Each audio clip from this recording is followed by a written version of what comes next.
যে আমি যে ক্লাসগুলা ঈদের জন্য মিস হয়েছিল, আজকে তো 3টা ক্লাসই নিয়ে নেবো। ওখানে মোট 2টা ক্লাস ছিল, ঠিক আছে? একদিন হচ্ছে বিজ্ঞান আর ইংরেজি, আর একদিন গণিত আর ইংরেজি। তো ইংরেজি ক্লাস তোমরা আরেকটা পাবা আগামীকালকে। এই সময় শুধু ইংলিশ ক্লাসটা করলে তোমাদের কি প্রবলেম হবে? মিস আমার স্পোকেন ক্লাস আছে 4টা থেকে 5টা পর্যন্ত। আর বাকিদের 5টা মিস থেকে নিলে বললেন আপনি, মানে কথা কেটে কেটে আসছিল, আমি বুঝতে পারিনি, আবার একটু বলবেন? আচ্ছা, আমি বলছি যে আমাদের আর একটা আমরা ইংলিশ ক্লাস পাবো, ঠিক আছে? তো আগামীকালকে বিকেলে, শনিবার তাই না? হ্যাঁ, বিকেলের দিকে যদি হচ্ছে তোমরা কি জয়েন করতে পারবা 4টা বা 5টার দিকে? মিস আমার স্কুল আছে। শনিবারে স্কুল আছে? জি মিস পারবো, কিন্তু আপনি যদি একটু দুপুরের দিকে যান বা 3টা 3:30টার দিকে, তাহলে একটু ভালো হয়। আচ্ছা, এই যে একজন বললো স্কুল আছে, স্কুল মানে তোমার শনিবারে স্কুল আছে কেন? তুমি ইংলিশ মিডিয়ামে পড়ো? নো মিস, তো সরকারি। সরকারি স্কুল শনিবারে কিভাবে থাকে? মিস এখনো তো কোনো নির্দেশনা দেয়নি আচ্ছা, শনিবার স্কুল খোলা থাকবে। শনিবারে স্কুল থাকলেও তোমাদের তো ছুটি দিয়ে দেওয়ার কথা তাই না? সবার সরকারি স্কুল ছুটি দিয়ে দিচ্ছে না পয়লা বৈশাখের? নো মিস, আমার স্কুল ছুটি দিয়ে খাবারটা দিছে। এমন কেন? আছে। আচ্ছা, তাহলে কয়টার সময় জয়েন করতে পারবা? 6টায়? আজান দেয় তো 6:30টার দিকে, 6টায় জয়েন করলেও হবে। 6টায় জয়েন করো। আমি সন্ধ্যার পরে নিতে চাচ্ছি না, সন্ধ্যার পরে আরো ঝামেলা। 6টায় জয়েন করতে পারবা তোমরা? মিস 6টা থেকে কয়টা পর্যন্ত ক্লাস হবে? 40 মিনিট, 6টা 40, ম্যাক্সিমাম 40 মিনিট। এর থেকে ভালো 10টা থেকে সকাল সকাল সকাল 10টায় তো আমার আম্মুই থাকে না। তো কখন নিবো বলো? কখন করতে চাও? আগামীকাল? আচ্ছা, আমি তোমাদের টাইম দিই, তারপর হচ্ছে তোমরা সিলেকশন করো। তোমাদের কথাই তো তোমরা হচ্ছে অনেক মতামত দিবা। আমি বলছি যে হচ্ছে বিকেল 4টা, তোমাদের যেহেতু স্কুল আছে, অনেকের স্কুল ছুটি দেয়নি, তাহলে আচ্ছা নেক্সট ফ্রাইডে নিবো। নেক্সট ফ্রাইডে নিব, তাই না?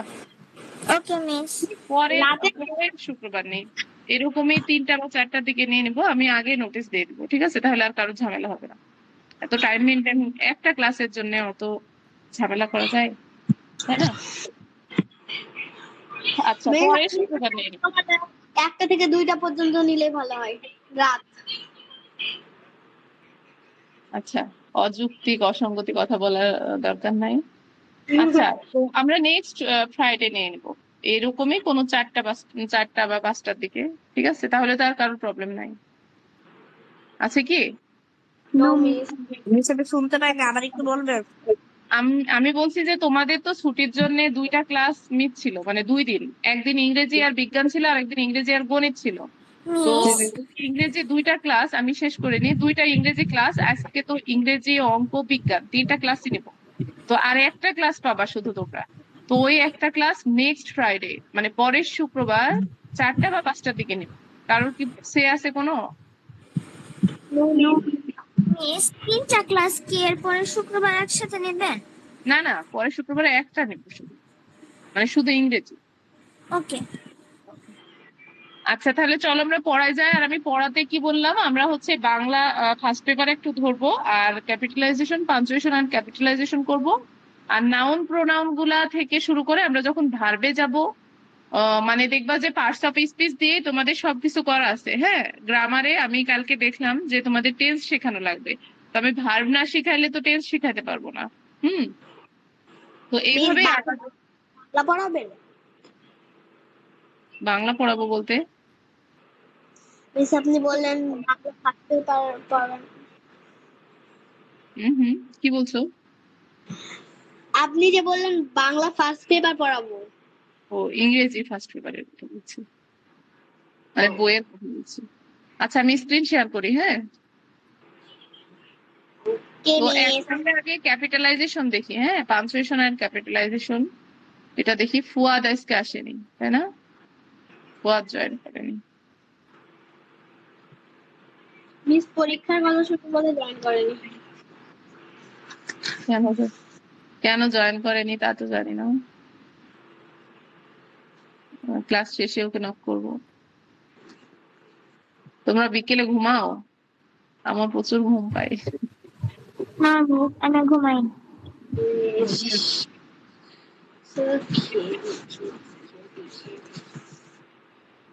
আচ্ছা, আমি যে শীটটা তোমাদের দিয়েছি, ওই যে ইসের শীট, পার্টস অফ স্পিচের, এখানেই দেখবা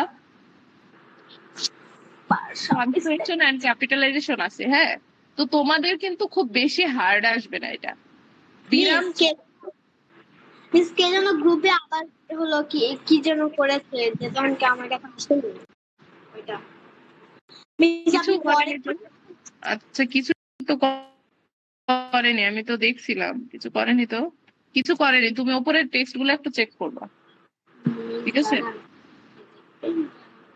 আচ্ছা, এখন দেখো, এই যে আমাদের এই শীটে পাঞ্চুয়েশন এন্ড ক্যাপিটালাইজেশনও আছে। কোথায় দেখো তো, এই যে পঞ্চম শ্রেণীর জন্য পাঞ্চুয়েশন, জ্যোতি চিহ্ন এবং ক্যাপিটালাইজেশন, বড় হাতের অক্ষর, সহজ নিয়ম। হ্যাঁ, সহজ নিয়ম এখানে আছে। আচ্ছা, প্রথমে আমরা ক্যাপিটালাইজেশন শিখবো, তারপর হচ্ছে পাঞ্চুয়েশন শিখবো। আচ্ছা, ক্যাপিটালাইজেশনটা কি? বড় হাতের অক্ষর, ছোট হাতের অক্ষর, এগুলা কোথায়? তো আমরা ছোট হাতের অক্ষর শিখবো না, আমরা বড় হাতেরটা শিখবো। হ্যাঁ, বড় হাতের অক্ষরটা কোথায় বসবে? ক্যাপিটালাইজেশন অর্থ বলো। মিস সাফিন আইডি থেকে করেছে এটা আয়ান। না না, ওকে লিভ দিয়ে দিছি, ও কিছুই করেনি। হ্যাঁ, আচ্ছা, এখন আমাদের ক্লাসের দিকে তাকাও, কেউ কিছু করেনি। আমি ওটা ওটা অফ করে দিছে একদম অ্যাডমিন থেকে, ওটা তোমাদের অ্যাডমিন থেকে, মানে তোমাদের প্রতিষ্ঠানের অ্যাডমিনই অফ করে দিছে, বুঝছো? কি অফ করে দিছেন মিস? ওইটা হচ্ছে একটা সেটিংস। হ্যাঁ, ওখানে হচ্ছে আগে তুমি করতা, আরিবানা, না না আরিবানা, সুরাইয়া মনে হয়। আগে হচ্ছে যাই করতো ওটা অন হয়ে যেত, তখন গ্রুপের মেসেজ গুলা ডিরেক্ট হয়ে যাইতো। তো ওইটা আর কেউ করেনি, ওটা অ্যাডমিনই অফ অফ করে রাখছে, ওটা আর কেউ করতেও পারবে না, ঠিক আছে? আমি নিজেও করতে পারবো না। আচ্ছা, এখন যেটা আমি বলছি, আমার স্ক্রিন কি দেখতে পাচ্ছো? আচ্ছা, আরিবা কিছু বলবার? আরিবা কি আর কিছু বলবা? তুমি হ্যান্ড রাইজ করছো। না আগে হ্যান্ড রেস্টে ছিল। আচ্ছা, সেলিনা নিপা আইডি থেকে কি আছো? তুমি মাইক্রোফোন মিউট করো। আচ্ছা, এখন দেখো, আমরা শিখবো হচ্ছে আজকে ক্যাপিটালাইজ পাঞ্চুয়েশন এন্ড ক্যাপিটালাইজেশন। তো পাঞ্চুয়েশন অর্থ হচ্ছে জ্যোতি চিহ্ন, মানে চিহ্নগুলো কোথায় বসবে, দরজা খোলা, উঠে যাবে। আর ক্যাপিটালাইজেশন অর্থ হচ্ছে বড় হাতের অক্ষর কোথায় বসবে। তো দেখো, আমাদের এখানে কয়টা রুলস আছে? 5টা রুলস আছে। হ্যাঁ, তো এই 5টা পড়লেই আমাদের বড় হাতের অক্ষর কোথায় বসবে সেটা আমরা বুঝে যাব। ওকে, তো এখানে দেখো, বলছে প্রত্যেক বাক্যের প্রথম শব্দ,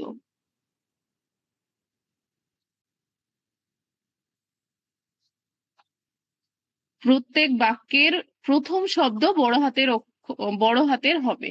যেমন দেখো হচ্ছে, দ্য ক্যাট ইজ স্লিপিং, বা দ্য মাউস ইজ স্লিপিং, বা ইউ আর স্লিপিং। হ্যাঁ, তো প্রথম অক্ষর দা, এই যে টি, এটা কি বড় হাতের অক্ষর হবে। সবসময় বাক্য শুরু হলে প্রথম অক্ষর বড়, মানে বড় হাতের হয়, ঠিক আছে? মানে এটা আমরা সবাই জানি, যে কোনো লেখা স্টার্ট করবা ওইটাই বড় হাতের হবে। এরপরে দেখো প্রোনাউন, প্রোনাউন কি? আই। আমার নাম আখি, তো আমার নামের প্রোনাউন আমি কি বলবো? আমি, তাই না? মানে আখি বলবো না, আমি বলবো আমি। তো এই আমি, আই, এই যে আই সবসময় কি হয় হয় বড় হাতের হয়। যেমন I like mango, I am happy, I am happy. তো আমি যতবারই আই লিখবো ততবারই কি হবে? আইটা বড় হাতের হবে। এটা যদি তুমি 5 বার 10 বার একটা প্যারাগ্রাফ বা একটা প্যাসেজ বা একটা কম্পোজিশন, একটা ডায়লগ, যেখানে 5 বার 10 বার 2 বার 3 বার যতবারই লেখো, আই সবসময় বড় হাতের হবে। তাহলে আমরা 2টা রুলস পড়লাম। প্রথমটা হচ্ছে, বাক্য শুরুর সময় সব সময় শুরু যে ওয়ার্ডটা সেটা কি হয়? ওয়ার্ড, সরি, ওয়ার্ডের যে লেটার, ফার্স্ট লেটারটা, প্রথম মানে প্রথম শব্দের প্রথম অক্ষরটা কি হবে? বড় হাতের হবে। আর হচ্ছে আই সবসময় বড় হাতের হবে। বলো আরিবা, বলো। মিস, আপনি যে পরের শুক্রবারে ক্লাসটা নেবেন সেখানে কি কোনো সিটি থাকবে? না না, সিটি থাকবে না। আর পরের শুক্রবারের ওটা প্ল্যান, পরের শুক্রবার, এখন 1 সপ্তাহ থাকবে কিনা সেটাও জানি না। আমরা আগে পড়তে থাকি, ঠিক আছে? ওকে মিস। তো তাহলে আমাদের 2 জায়গায় বড় হাতের হবে। কোনটা? সেন্টেন্সের প্রথম ওয়ার্ডের ফার্স্ট লেটার। আর হচ্ছে প্রোনাউন, মানে প্রোনাউন আই সবসময় কি হাতের হবে? বড় হাতের হবে। যতবারই হবে ততবারই আই বড় হাতের হবে। আচ্ছা, প্রপার নাউন, বিশেষ নাম, মানুষ, জায়গা, দিন, মাস। প্রপার নাউন, প্রপার নাউন যখন মনে করো, প্রপার নাউন, এই নাউনটা আমরা শিখবো আজকে যে প্রপার নাউন কি। তো প্রপার নাউন যখন হবে তখন হচ্ছে কি হবে? বড় হাতের হবে। যেমন মনে করো বললো যে হচ্ছে তোমাদের স্কুলের নাম যদি শুরু হয় তো দেখবা যে ওইটা কি আহ শুরুর লেটারটা বড় হাতের হয়। যেমন এখানে আমাদের গোপালগঞ্জে আছে স্বর্ণকলি হাই স্কুল। তো স্বর্ণকলি হাই স্কুল যখন লিখবো, এস কিন্তু সবসময় বড় হাতের দিতে হবে।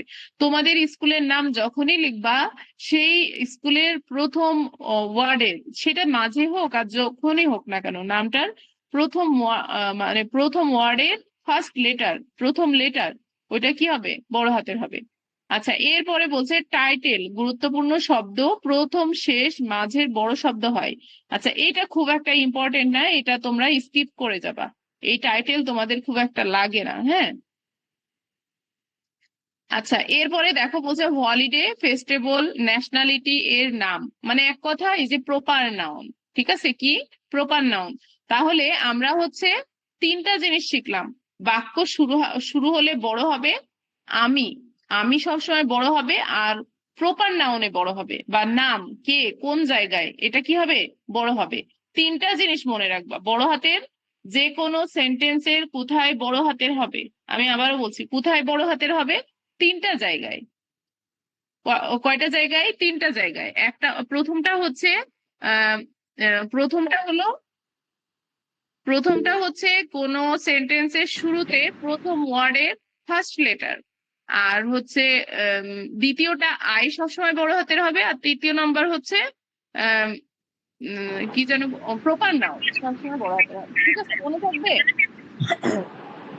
এটা কিন্তু আমাদের ক্যাপিটালাইজেশন শেষ, বড় হাতের অক্ষরগুলা কিন্তু শেষ, মানে তোমাদের বয়স উপযোগী শেষ। আমরা যখন আরো বড় হব আরো ডিটেলস জানবো, আরো অনেক কিছু আছে, তবে এটুকু নই, এটুকু নেই। ঠিক আছে, বলো কানিজ আখি আইডি থেকে কে বলছো? মিস, আমি সুরাইয়া। বলো সুরাইয়া, বলো।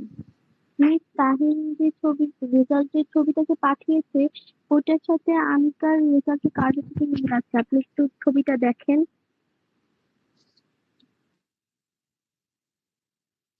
আচ্ছা, কানেকশন থাক, ওটা দেখে নিব, হ্যাঁ। ও আবার অন্যটার পাঠাইছে। আচ্ছা দেখি, তোমরা ক্লাস বাদ দিয়ে এগুলো দেখছো? আমি আচ্ছা টার্গেট। থাক, আমি তো আচ্ছা সমস্যা নাই। হ্যাঁ, তাও তো, তাই তো দেখছি। আচ্ছা, ওর হয়তো কোথাও মিস্টেক হচ্ছে, হ্যাঁ। ও 20 পাবে, সমস্যা নাই, আমার বিশ্বাস। তবে আজকে যেহেতু তোমাদের তেমন একটা রেজাল্ট লিস্ট করছি না, তো এটা নিয়ে আর ভাবার দরকার নেই। ঠিক আছে, ওর হয়তো কোনো জায়গায় মিস্টেক হচ্ছে, ও বুঝতে পারছে না। হুম, কি কিছু না। আচ্ছা, আমি যেটা বলছি যে তাহলে কোথায় ক্যাপিটালাইজেশন, মানে ক্যাপিটাল লেটার হবে, এটা কি বুঝেছো তোমরা? 3টা জায়গায়। কোথায় কোথায় বলো তো, আনিকা বলো তো। সেন্টেন্সের প্রথমে, কোন টাইটেলের ওয়ার্ডের প্রথমে, প্রত্যেকটা ওয়ার্ডের প্রথমে, আর হচ্ছে গিয়া মানে কোন নামের প্রথমে, প্রপার নাউনের প্রথমে। ইম্পর্টেন্টটাই তো বললা না। কোনটা? ইম্পর্টেন্টটাই তো বললা না। আই, আই, আই সবসময় কিন্তু, আই পৃথিবীর যেখানেই থাকুক না কেন, আই কিন্তু বড় হাতের হবে। ঠিক আছে। হ্যাঁ, আয়ও বড় হতে হবে। আচ্ছা, আরিবা বলো তো কোথায় কোথায় হবে, আরিবার থেকে একটু শুনি। আরিবা। আই কোথায় কোথায় হবে? কোথায় কোথায় বড় হাতের অক্ষর হবে সেটা বলছি। ফুল স্টপের পরে আমি এতক্ষণ কি পড়ালাম? 3টা রুলস বললেও আনা। আচ্ছা তাহিম বলো তো, ভালো করে নোটিস করো, আমি তো তুমি ক্লাসে থাকছো না। কি বলবো? ক্যাপিটালাইজেশন কোথায় কোথায় করবা? মেন আমি 3টা পয়েন্ট বলছি, 3টাই বলো। মানে বড় হাতে, হুম। বড় হাতে হইতেছে বিভিন্ন নামের আগে, এরপর হইতেছে মানে স্কুলের আগে, মানে বিদ্যালয়ের আগে, তারপর বিভিন্ন হইতেছে আচ্ছা তোমরা কি বোঝোনি আমার কথা? তোমরা শোনোনি? আমি 3টা জিনিস মাথায় রাখবা বাক্যের শুরুতে। মানে তুমি একটা বাক্য লিখবা যে আই অ্যাম এ ম্যান বা আই অ্যাম ওম্যান। তো এখানে আইটা তো বড় হাতের হবে, কিন্তু যদি লেখো যে রহিম ইজ এ ম্যান, তখন কি লিখবা? রহিম আরটা বড় হাতের হবে, মানে বাক্যের শুরুর যেই ওয়ার্ডের ফার্স্ট লেটারটা বড় হাতের হবে। যেমন মনে করো দ্য ক্যাট ইজ স্লিপিং। বই কি দেখতে পাচ্ছো? এতক্ষণ কি দেখেছো? তো এখানে দায়ের টিটা বড় হাতের হয় সব সময়। তাহলে আমি সব থেকে মনে রাখার সহজ উপায় যেটা, সেটা বলছি যে বাক্য শুরু বা বাক্যের শুরু, মানে শুরুর যে ওয়ার্ডটা, সেই ওয়ার্ডটা কি হবে? ওয়ার্ডের ফার্স্ট লেটারটা বড় হাতের হবে, মানে প্রথম অক্ষরটা বড় হাতের হবে। আর আই মানে আমি, এটা সবসময় বড় হাতের হবে, পৃথিবীর যেখানেই থাকুক না কেন, যতবারই থাকুক না কেন। আর যে কোনো স্পেশাল নাম বা প্রপার নাউনটা বড় হাতের হয়। বুঝছো? এটা হচ্ছে ক্যাপিটালাইজেশন, এটাকে বলে ক্যাপিটালাইজেশন বা বড় হাতের অক্ষর। এখানে কি হয়? বড় হাতের অক্ষর হয়। তুমি যদি বইয়ে দেখাই তাহলে তোমাদের একটু সুবিধা হবে।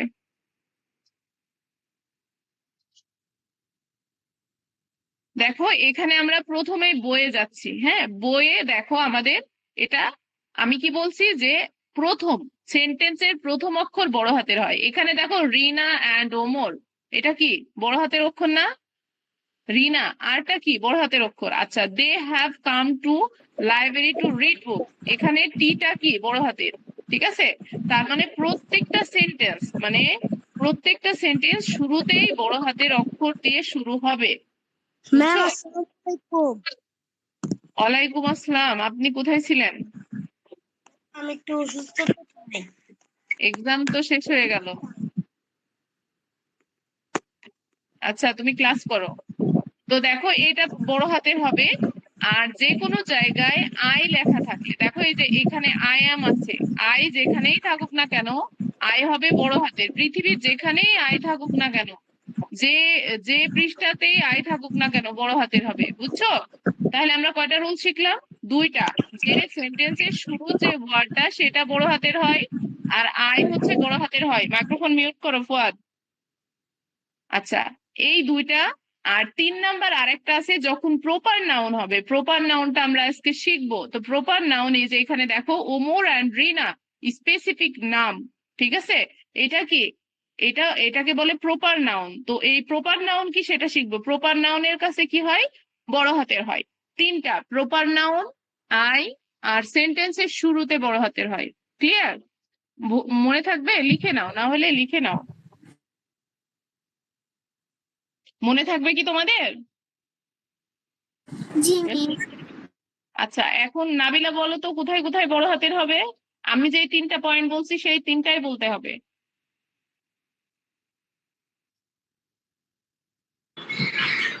মিস বাক্যের শুরুতে, হুম। তারপরে আমিতে, আই, And মিস নামের শুরুতে। প্রপার নাউনের শুরুতে। ঠিক আছে? এইটাই আমাদের ক্যাপিটালাইজেশন শেষ। বড় হাতের কোথায় অক্ষর হবে, এই 3টা জিনিস মনে রাখলে এনাফ। তো তোমরা লিখে নাও, সবাই লিখে নাও, এই 3টা পয়েন্ট লিখে নাও।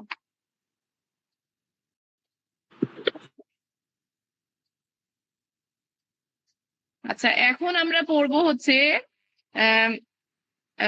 দেখো আমরা কি পড়ছিলাম যে পার্টস অফ স্পিচ কত প্রকার, কি কি এর উদাহরণ। তো আজকে আমরা পড়বো নাউনের ডিটেলস। কিসের ডিটেলস? নাউন আর প্রোনাউন, এই দুইটা ডিটেলস। বুঝছো? কিসের ডিটেলস? নাউন আর প্রোনাউন। ঠিক আছে, তো এবার আমরা যাই হচ্ছে নাউন আর প্রোনাউনের ডিটেলসে। তো এখানে দেখো বলছে হচ্ছে নাউন। নাউন কি? বিশেষ্য পদ। নাউন অর্থ কি? বিশেষ্য পদ। তোমাদের শীটগুলো সব আমি দিয়ে দিব। তো নাউন, নাউন অর্থ হচ্ছে বিশেষ্য পদ বা নাম পদ, যে শব্দ দিয়ে কোনো ব্যক্তি, প্রাণী, জিনিস, জায়গা বা ধারণার নাম বোঝানো হয় তাকে নাউন বলে। বুঝছো? তাকে কি বলে? নাউন বলে। এখন নাউন কয় প্রকার? নাউন দেখো 1 2 3 4 5 প্রকার। কয় প্রকার? 5 প্রকার। Proper noun, common noun, collective noun, material noun আর অ্যাবস্ট্রাক্ট নাউন। আচ্ছা, এখানে proper noun, common noun, collective noun, এই তিনটা নাউন আমরা পরে পড়বো। প্রথমে দেখো ম্যাটেরিয়াল নাউন পড়ো। আমি তোমাদের সহজ উপায়ে বোঝাচ্ছি। ম্যাটেরিয়াল নাউন অর্থ হচ্ছে কোনো জিনিস কোনো কিছু দিয়ে তৈরি হয় সেই সব নামকে ম্যাটেরিয়াল নাউন বলে। যেমন গোল্ড, যেমন টেবিল কাঠ দিয়ে শুরু হয়, টেবিল কাঠ দিয়ে মেক করা হয়। তারপর মনে করো পেন, এটা কি প্লাস্টিক দিয়ে তৈরি হয়। তারপর হচ্ছে এই যে এখানে যেমন আছে রাইস, ব্রেড, এগুলা কি noun? Material noun. Material noun মানে এক কথা হচ্ছে পদার্থ গুলাই হচ্ছে ম্যাটেরিয়াল নাউন। ঠিক আছে? আচ্ছা, ম্যাটেরিয়াল নাউনের আমরা একটু ডিটেলসে যাই। খুব একটা ডিটেলস নাই এখানে। আচ্ছা, ম্যাটেরিয়াল নাউনটা কি? যেটা কোনো কিছু দিয়ে তৈরি হয়। হ্যাঁ, তো এটা হচ্ছে এক কথা পদার্থ। আর অ্যাবস্ট্রাক্ট নাউন হচ্ছে যে গুণ, তোমাদের যে গুণ। অ্যাবস্ট্রাক্ট নাউনটা ম্যাক্সিমামই অ্যাডজেক্টিভ থেকে আসে। ঠিক আছে, দেখো আমরা লাভ মানে কি? ভালোবাসা, এটা কি ভার্ব পড়েছি, এটা অ্যাডজেক্টিভও হয়। আবার এটা কি? অ্যাবস্ট্রাক্ট নাউন হচ্ছে। বলো আরিবা। মিস এটা কি শীট দিয়ে দিবেন? হ্যাঁ হ্যাঁ, দিয়ে দিব। আচ্ছা, আবার দেখো গুণ, দোষ বা গুণ বোঝালে অ্যাবস্ট্রাক্ট নাউন হয়, যা চোখে দেখা যায় না কিন্তু অনুভব করা যায়। হ্যাপি, হ্যাপি কি? খুশি। এখানে হ্যাপিনেস যখন হবে তখন সেটা অ্যাবস্ট্রাক্ট নাউন হবে। ঠিক আছে, তো এখন দেখো তাহলে ম্যাটেরিয়াল নাউন আর অ্যাবস্ট্রাক্ট নাউন আমরা দেখলাম। এটা একটু মাথায় রাখবা যে কোনটা ম্যাটেরিয়াল নাউন। ম্যাটেরিয়াল নাউন এক কথা হচ্ছে যে কোনো পদার্থের নামটাই হচ্ছে ম্যাটেরিয়াল নাউন। আর হচ্ছে অ্যাবস্ট্রাক্টটা হচ্ছে দোষ বা গুণ কে বোঝায়। হ্যাঁ, এবার দেখো গুণের নামকে বোঝায়, গুণকে না, দোষ বা গুণের নামকে বোঝায়। এখন দেখো বলছে প্রপার নাউন, কমন নাউন আর কালেকটিভ নাউন। প্রপার নাউন মানে কোনো নির্দিষ্ট ব্যক্তি, নির্দিষ্ট জায়গা, নির্দিষ্ট জিনিসের নাম। মানে মনে করো রহিম, করিম, ঢাকা, বাংলাদেশ, মানে নির্দিষ্ট করে বলবে। ঠিক আছে, যেমন মনে করো তোমাদের স্কুলের নাম নিয়ে এর আগে বললাম, সেটা কি নাম হবে? সেটা প্রপার নাউন হবে। ঠিক আছে, কারণ ও নির্দিষ্ট নাম, ওটা কিন্তু কোনো ভ্যারিয়েবল নাম না। আচ্ছা, এরপরে দেখো কমন, কমন নাউন মানে সাধারণ নাম। যেমন বয়, বয় কি নির্দিষ্ট নাম? বালক, এটা কি? অনেকগুলা বালক হতে পারে। সিটি, দেখো স্কুলের স্কুলের নামটা হচ্ছে আমাদের প্রপার নাউন, কিন্তু স্কুল যেটা সেই নাউনটা হচ্ছে কমন নাউন। এখন এরপর আছে রিভার, যদি পাদমা রিভার বলো বা কর্ণফুলী রিভার বলো তাহলে সেটা হবে প্রপার নাউন, কিন্তু জাস্ট রিভার বললে সেটা কি হবে? Common noun. আর কর্ণফুলী রিভার বললে প্রপার নাউন হবে। আচ্ছা, এবার দেখো বলছে কালেকটিভ নাউন। কালেকটিভ নাউন বলতে এক কথা জাতিগত, একসঙ্গে অনেককে বোঝায়। যেমন টিম, ক্লাস, ফ্যামিলি। এই যে আমরা হচ্ছে ফ্লক পড়লাম, এরও আরো কিছু কিছু পড়ছিলাম। ঠিক আছে, তো ওইখানে যেগুলো আছে সেগুলাই কি? এগুলো হচ্ছে কালেকটিভ, মানে কালেকটিভ নাউন। তাহলে আমরা কি কি পড়লাম? Proper noun, common noun, collective noun, material আর অ্যাবস্ট্রাক্ট নাউন। তাহলে প্রপার নাউন আমি আবারও রিপিট করছি, প্রপার নাউন হচ্ছে নির্দিষ্ট নাম, কমন নাউন হচ্ছে সাধারণ নাম, কালেকটিভ হচ্ছে একসাথে অনেককে বোঝায়, মানে জাতিগত নাম। ঠিক আছে, আর ম্যাটেরিয়াল নাউন হচ্ছে কোনো জিনিসের নাম, মানে কোনো পদার্থের নাম। আর অ্যাবস্ট্রাক্ট হচ্ছে গুণের নাম। বুঝছো? তাহলে একটা ব্যক্তির সাথে যদি তুলনা করো, আহ তোমাদের একটু যদি ডেমো করে দেখাই।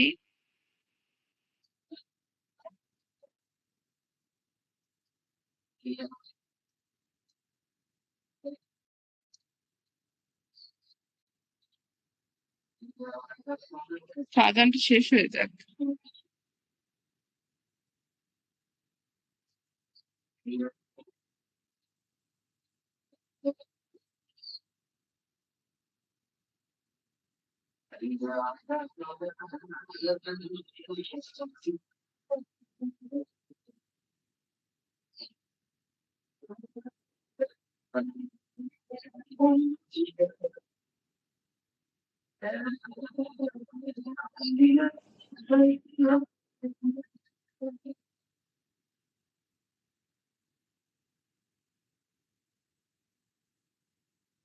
আচ্ছা, আমার কি হোয়াইট বোর্ড দেখতে পাচ্ছো?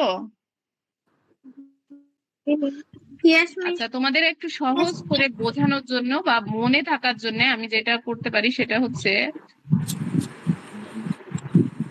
মনে করো একটা ম্যান নিলাম, হ্যাঁ, একটা পিপল ম্যান নিলাম।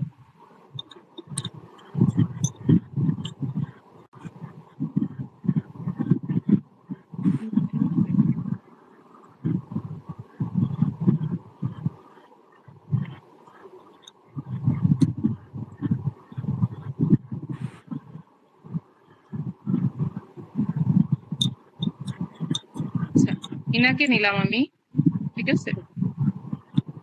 তো ওনাকে আমি একটু ছোট করে দিই। আচ্ছা, মনে করো উনার নাম হচ্ছে রহিম, ঠিক আছে। ওনার নাম কি? আমি সুন্দর করে ড্র করে দেখাই, তাহলে তোমাদের আরো মনে থাকবে। ওনার নাম হলো রহিম, ঠিক আছে।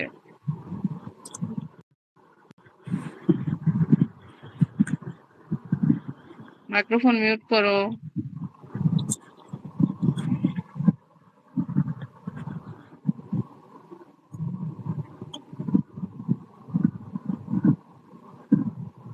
মাইক্রোফোন কার অন আছে মিউট করো। আরিফা।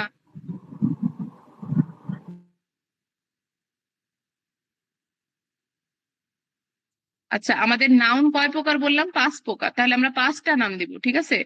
এটা মনে করো হচ্ছে রহিম। হুম, রহিম ওর নাম। আচ্ছা, আহ, এখানে দিই। আচ্ছা, এরপরে উম আর কি দেওয়া যায়? এখন রহিম বয় না গার্ল বলো তো? বয়। বয়। আচ্ছা, তোমাদের একটু ভালো মতো ক্লাস নিই। ভালো বলতে মানে ভালো করেই নিই। তোমরা আবার ভেবো না যে মানে একদম মনে করো ওই যে কি স্টাইলে, বাইরের দেশের স্টাইলে, ওরা তো এভাবে নেয়। মিস এটা বয় না, এটা তো ম্যান। বয় ম্যানও, আচ্ছা বয়, হ্যাঁ দাঁড়াও আমি বলছি। আচ্ছা বয়, ঠিক আছে। এরপরে তুমি কি বললাম? ম্যান, তাই না? আচ্ছা, এরপরে বললাম হচ্ছে ম্যান। তো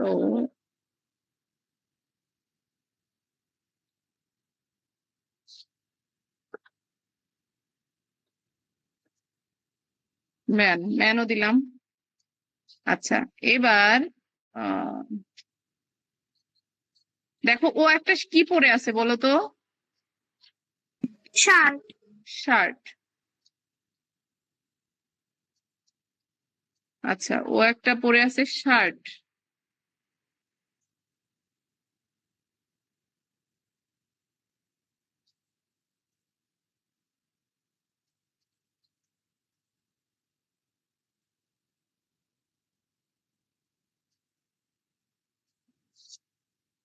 ও একটা শার্ট পরে আছে, তাই না? SHI, shirt.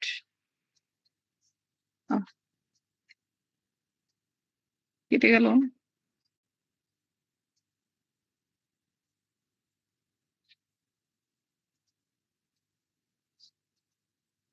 ও একটা শার্ট পরে আছে, আচ্ছা শার্ট লিখলাম। এখন শার্টটা কি কালার বলো তো? Sky blue colour. Sky blue. শুধু ব্লু দিয়ে দিই।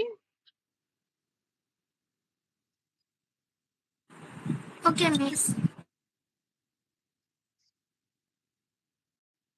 আচ্ছা,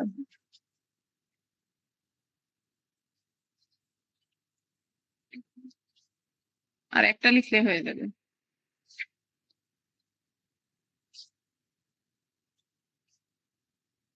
মিস আরেকটা লেখা যায় অফিসার। ব্লু, দাঁড়াও এখান থেকে বোঝো, তারপর আমি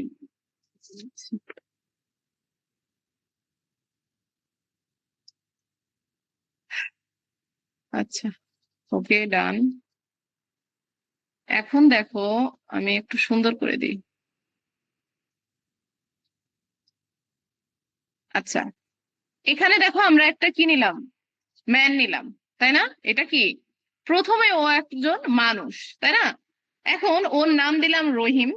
আচ্ছা, এরপরে দেখো ও একজন বয়, ও একজন মানুষ। আচ্ছা, প্রথমে হচ্ছে ও একজন মানুষ, তারপর ও একজন গার্ড না বয়, বয়।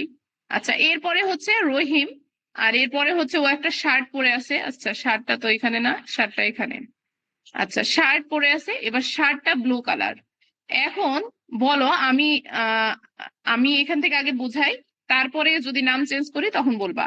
এখন দেখো রহিম যে নামটা, এটা কি প্রপার নাউন মানে, আচ্ছা প্রথম থেকে যাও। উম আমি কি বলছিলাম, যখন জাতিগত বোঝাবে তখন কি কালেকটিভ হবে, তাই না? কালেকটিভ মানে ম্যান, ম্যান মানুষ, মানুষ কি একটা জাতি না? তাহলে ম্যান হবে হচ্ছে কালেকটিভ নাউন। ঠিক আছে, এখানে দেখো সবগুলা নাউন কিন্তু। আচ্ছা, এখন বয়, এটা হচ্ছে কমন নাউন, কারণ কি এটা হচ্ছে সাধারণ নাম, এই ছেলেটার সাধারণ নাম।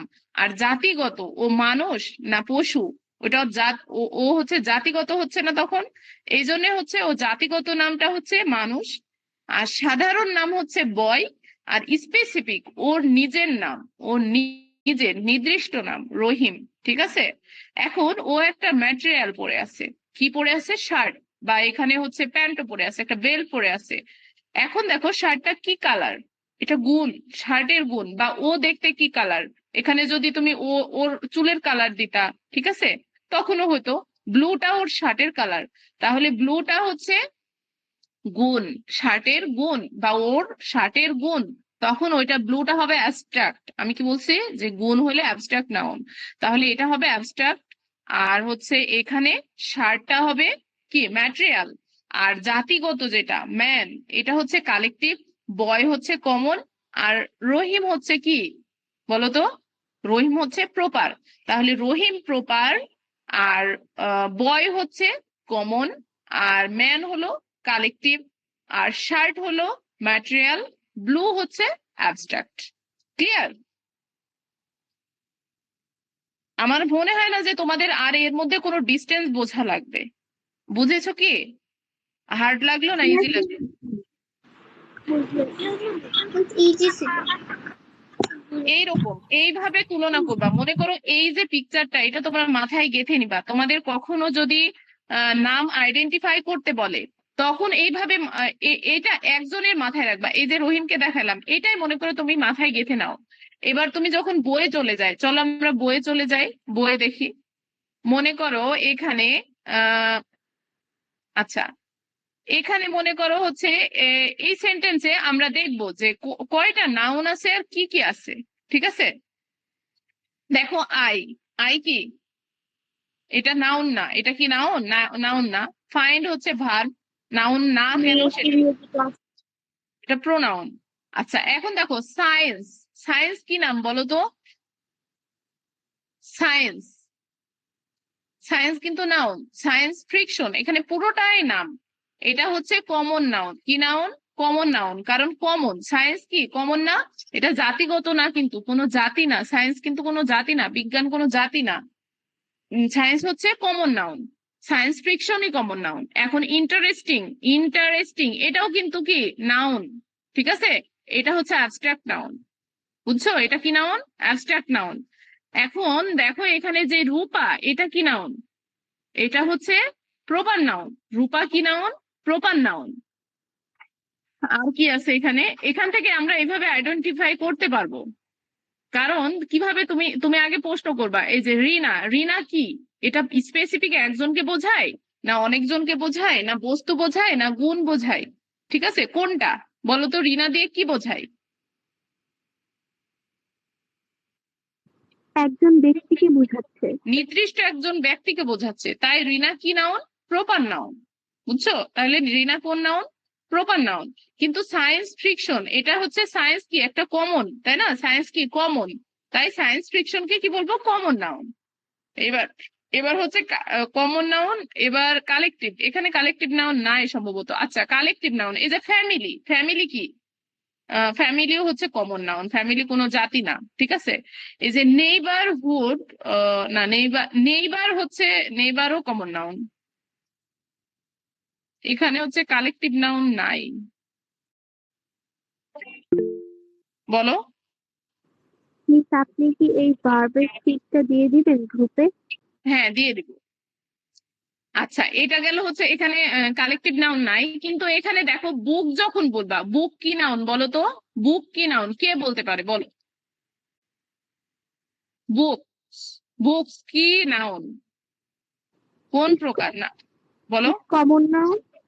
নো। আনিকা বলো তো।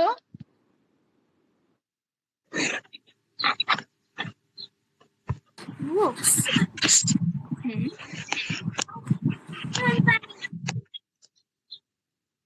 বুকস কোন নাউন? বুক কোন নাউন? পারবা? Proper noun. No. Material noun. Miss material noun. Material noun, কারণ বই হচ্ছে কোনো কিছু দিয়ে তৈরি। ঠিক আছে, এটা মাথায় রাখবা, কোনো ম্যাটেরিয়াল দিয়ে তৈরি, তাহলে ওটা কি নাউন? Material noun. আচ্ছা, তাহলে ম্যাটেরিয়াল নাউন গেল। আর হচ্ছে কি বললাম, এই যে হচ্ছে ইন্টারেস্টিং, যেটা ওইটা হচ্ছে অ্যাবস্ট্রাক্ট নাউন। তাহলে তোমরা কি আইডেন্টিফাই করতে পারবা? বলো, ক্লিয়ার? বুঝেছো কি? Yes miss. আচ্ছা, তাহলে তোমাদের আমি ইন্টারেস্টিং শীটটা কিভাবে দিয়ে অ্যাবস্ট্রাক্ট নাউন হয়? বলো। মিস ইন্টারেস্টিং কিভাবে অ্যাবস্ট্রাক্ট নাউন ইন্টারেস্টিং হয়? বলতে আমি কি বলছি? দোষ গুণ বোঝাচ্ছে। বা হচ্ছে অবস্থা, দোষ গুণ অবস্থা বোঝাবে, দোষ গুণ অবস্থা বোঝাবে। তাহলে ওইখানে দেখো ইন্টারেস্টিং মানে কি? মজাদার। ওটা কি অবস্থা না কোনো কিছুর? মজাদার, এটা গুণও বলতে পারো। ওটা কি গুণও বলতে পারো। তাহলে কি ওটা অ্যাবস্ট্রাক্ট নাউন। বুঝছো? আর ইন্টারেস্ট, ইন্টারেস্টিং আইএনজি যখন যোগ হবে, তোমরা আরো গ্রামারে যখন পড়বা, তখন আইএনজি যোগ হলে ওটা নাউন হয়। বুঝছো? যে কোনো কিছুর সাথে, এমনিতেও তোমরা এটা মাথায় রাখবা, যে যে কোনো কিছুর সাথে আইএনজি যোগ হলে ওটা নাউন হয়ে যায়। ভার্বের সাথে, কোনো ভার্বের সাথে, মানে আইএনজি বলতে দেখো টেন্স যখন পড়বা তখন কিন্তু তোমার এই যে এখানে হি ইজ প্লেইং, তাই বলে প্লেইং কিন্তু প্লেইং কিন্তু হচ্ছে এইখানকার প্লেইংটা কিন্তু নাউন না। যখন প্লেইং, প্লেইং ইজ এ এরকম হবে। ঠিক আছে, তো প্লেইং আসলে কিছু হয় না। তো ওই রকম যখন হবে তখন সেটা হচ্ছে নাউন হবে। ওকে, যে কোনো কিছুর সাথে আইএনজি যোগ হলে নাউন হয়, এটা নাউন আইডেন্টিফিকেশনে তোমরা মাথায় রাখবা। তোমরা এগুলো বড় হলে লাগবে তোমাদের, এত হার্ড আসবে না। আচ্ছা, তাহলে আমরা আজকে কি কি পড়লাম? ক্যাপিটালাইজেশন, আর হচ্ছে নাউনের ক্লাসিফিকেশন। ঠিক আছে, এখন আমরা বইয়ে যাই, একটু বইটা একটু টুকি দিয়ে আমরা ক্লাস শেষ করে দিই। মিস ইংরেজি ক্লাস শেষ। আচ্ছা, শেষ হোক, সমস্যা নাই, আমার তো তাড়া নাই, তোমাদের তাড়া আছে? আচ্ছা, এইখানে দেখলাম যে অনেকের স্কুল গার্ডেন, আচ্ছা গার্ডেন তো পরে আছে, বি কোয়াইট পর্যন্ত পড়ছিলাম, আর হোম ডিস্ট্রিক্ট, তাই না? হোম ডিস্ট্রিক্টও তো শেষ করলাম কালকে, না? আমি তো রিভিশন করছি, শুধু পড়াইনি তো। আচ্ছা, এই যে এখানে দেখো হোম ডিস্ট্রিক্টে আছে capital letter, use of capital letter, এটা তোমরা বাসায় করবা। ঠিক আছে, কি আছে দেখো, ইউজ অফ ক্যাপিটাল লেটার, এখানে সিলেক্ট করতে গেছিলাম। আচ্ছা, ইউজ অফ ক্যাপিটাল লেটার, এই যে যেটা শিখলাম, এখানে কোথায় বড় হাতের হবে, কোথায় ছোট হাতের হবে, এখানে ও বাসায় করার তো কিছু নাই এখানে আবার। আচ্ছা, না করে দেওয়া নাই। এখানে দেখো বলছে হচ্ছে উই ইউজ ক্যাপিটাল লেটার্স। দেখো রাইস ইজ আওয়ার স্ট্যাম্পল ফুড, তো এখানে আর কি বড় হাতের হয়েছে, কাজী নজরুল ইসলাম, এটা কি একটা নাম, তাই না? প্রপার নাউন, এটা কি নির্দিষ্ট নাম, এটা কি বড় হাতে হয়েছে। তারপর হচ্ছে রিবেল পয়েট, এটাও কি নির্দিষ্ট নাম। কুষ্টিয়া, দেখছো, আই এম ফ্রম কুষ্টিয়া, এটা নির্দিষ্ট নাম। বাংলাদেশ নির্দিষ্ট নাম, বড় হাতের হয়েছে। তারপর এই যে জুলাই, তারপর এই যে স্যাটারডে, তো এগুলা নির্দিষ্ট নাম, আই বড় হাতের হয়েছে। তো তোমরা এই পাশেরটুকু কমপ্লিট করবা, ঠিক আছে? না না, এখানে তো কমপ্লিট করার কিছু নাই, বলছে এট দ্য বিগিনিং অফ। ও আচ্ছা আচ্ছা, এখানে দেখো বলছে শুরুতে, মানে এখানে ইউজ অফ ক্যাপিটাল লেটার কোথায় কোথায় ইউজ হয় বলছে। প্রথমে সেন্টেন্সের শুরুতে রাইস, তারপর বলছে name of people and title, মানে নাম, যেটা বলছিলাম প্রপার নাউন যেখানে হবে সেখানে কি বড় হাতের হবে। আবার এখানে বলছে name of place and country, মানে এক কথা প্রপার নাউন। ঠিক আছে, এতগুলা পড়া লাগবে না। দেখো স্যাটারডে একটা প্রপার নাউন না, স্যাটারডে নির্দিষ্ট নাম, ঠিক আছে, কিন্তু উইক যখন বলবা ওটা কিন্তু কি নাউন বলো তো, কমন নাউন হয়ে যাবে। উইক হলে কমন নাউন হয়ে যাবে। আচ্ছা, এখন তোমাদের এই যে এটা করবা বাসায় তোমরা, দেখাই দিচ্ছি। আচ্ছা, তোমরা বাসায় করবা, এই যে হচ্ছে কয় নাম্বার পৃষ্ঠা এটা, 22 পৃষ্ঠার 3.1.1।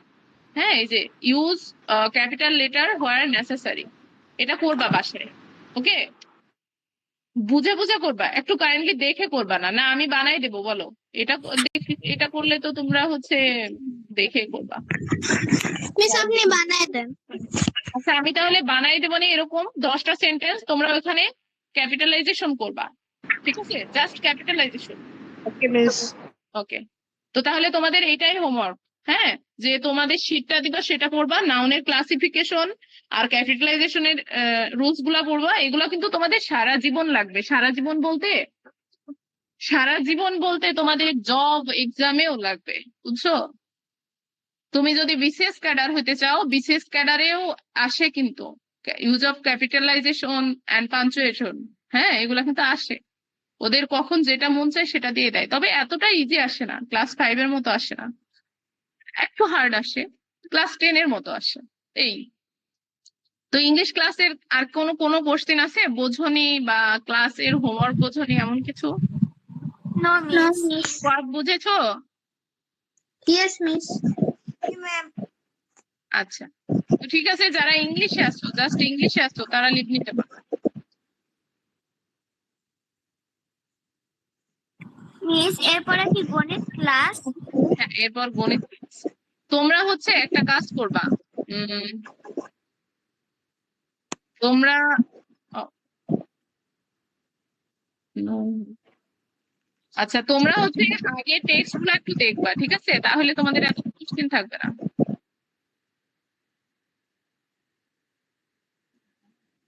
তোমরা আগে টেক্সট গুলো দেখবা, যেগুলো আমরা দিই, তো আমি দিই সেগুলা দেখবা। আমি এত কষ্ট করে লিখি আর তোমরা দেখো না কেন বলো? আচ্ছা, এখন আমরা নিব হচ্ছে গণিত ক্লাস। তো গণিতে গত ক্লাস একা উঠে এসছে।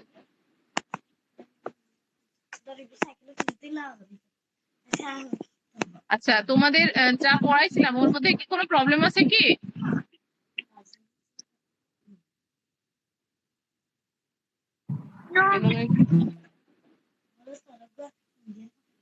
কারোর কি কোনো প্রবলেম আছে? No miss. আচ্ছা, তাহলে আজকে আমরা নতুন অধ্যায় শুরু করতে পারি, তাই না?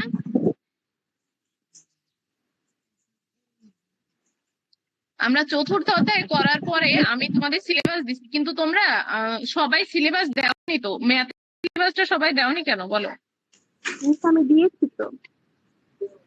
যাদের যারা দিছো তাদেরটা আমি একটু দেখলাম, সেখান থেকে দেখলাম যে চতুর্থ অধ্যায় আমাদের করা লাগবে, ঠিক আছে?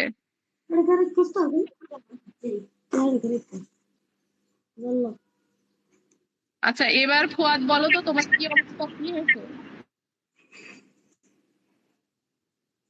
ফুয়াদ, জি ম্যাম। তুমি অসুস্থ ছিলা, কি হয়েছিল? যে আজকে পায়ে একটু ব্যথা পেয়েছিলাম তো আর জ্বর। ও আচ্ছা,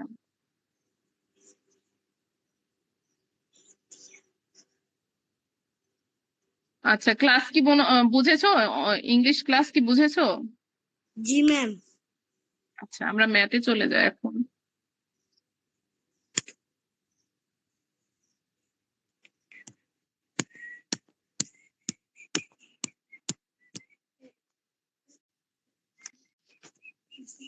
তো চতুর্থ অধ্যায় কি আছে তোমরা দেখেছো কি? মিস সাধারণ সাধারণ ভগ্নাংশ। ভগ্নাংশ। আচ্ছা, তো আমরা আগে বইয়ে যাই। কত পৃষ্ঠায়? মিস 49 পৃষ্ঠা। 49 পৃষ্ঠায়। আচ্ছা, ভগ্নাংশ কি তোমরা কি জানো? বলো তো, ভগ্নাংশ নিয়ে তোমাদের কার কি ধারণা আছে?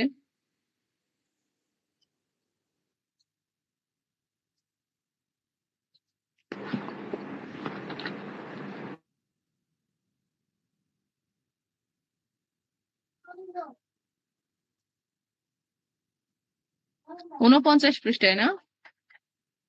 কেউ বলতে পারো না? আচ্ছা, আমি পড়াচ্ছি, পড়ানোর পরে তোমরা বলতে পারলে হবে। আচ্ছা, আমাদের দেখো অধ্যায় হচ্ছে সাধারণ ভগ্নাংশ। অধ্যায়ের নাম কি? সাধারণ ভগ্নাংশ। তাহলে আমাদের জানতে হবে ভগ্নাংশ কি, এর মধ্যে আবার সাধারণ ভগ্নাংশ কি, ঠিক আছে? ভগ্নাংশের প্রকারভেদ আগে আমরা একটু ডিটেল জেনে আসি, তারপরে স্টার্ট করি। দেখো ভগ্নাংশ কি বলছে। ভগ্নাংশ নড়ে না কেন?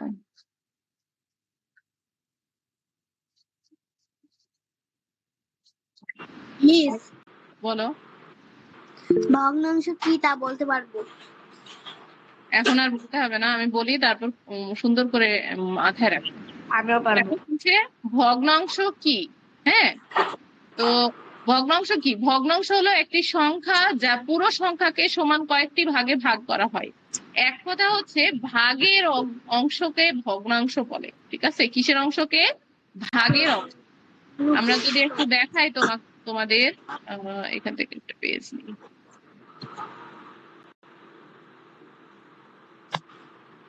মনে করো তোমার হচ্ছে একটা বই, বা মনে করো তুমি একটা কি কি ভাগ করে খাই মানুষ? পিৎজা, তাই না? পিৎজা ভাগ করে খাও। পিৎজা তো সবাই খাও না? খাও কি? জি ম্যাম। খাই। এমন কেউ আছো যে পিৎজা খাও না? মিস খাই।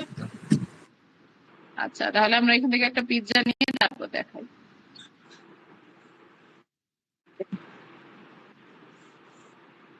আচ্ছা, এখানে দেখো একটা পিৎজা, ঠিক আছে? এখানে একটা স্লাইস আছে।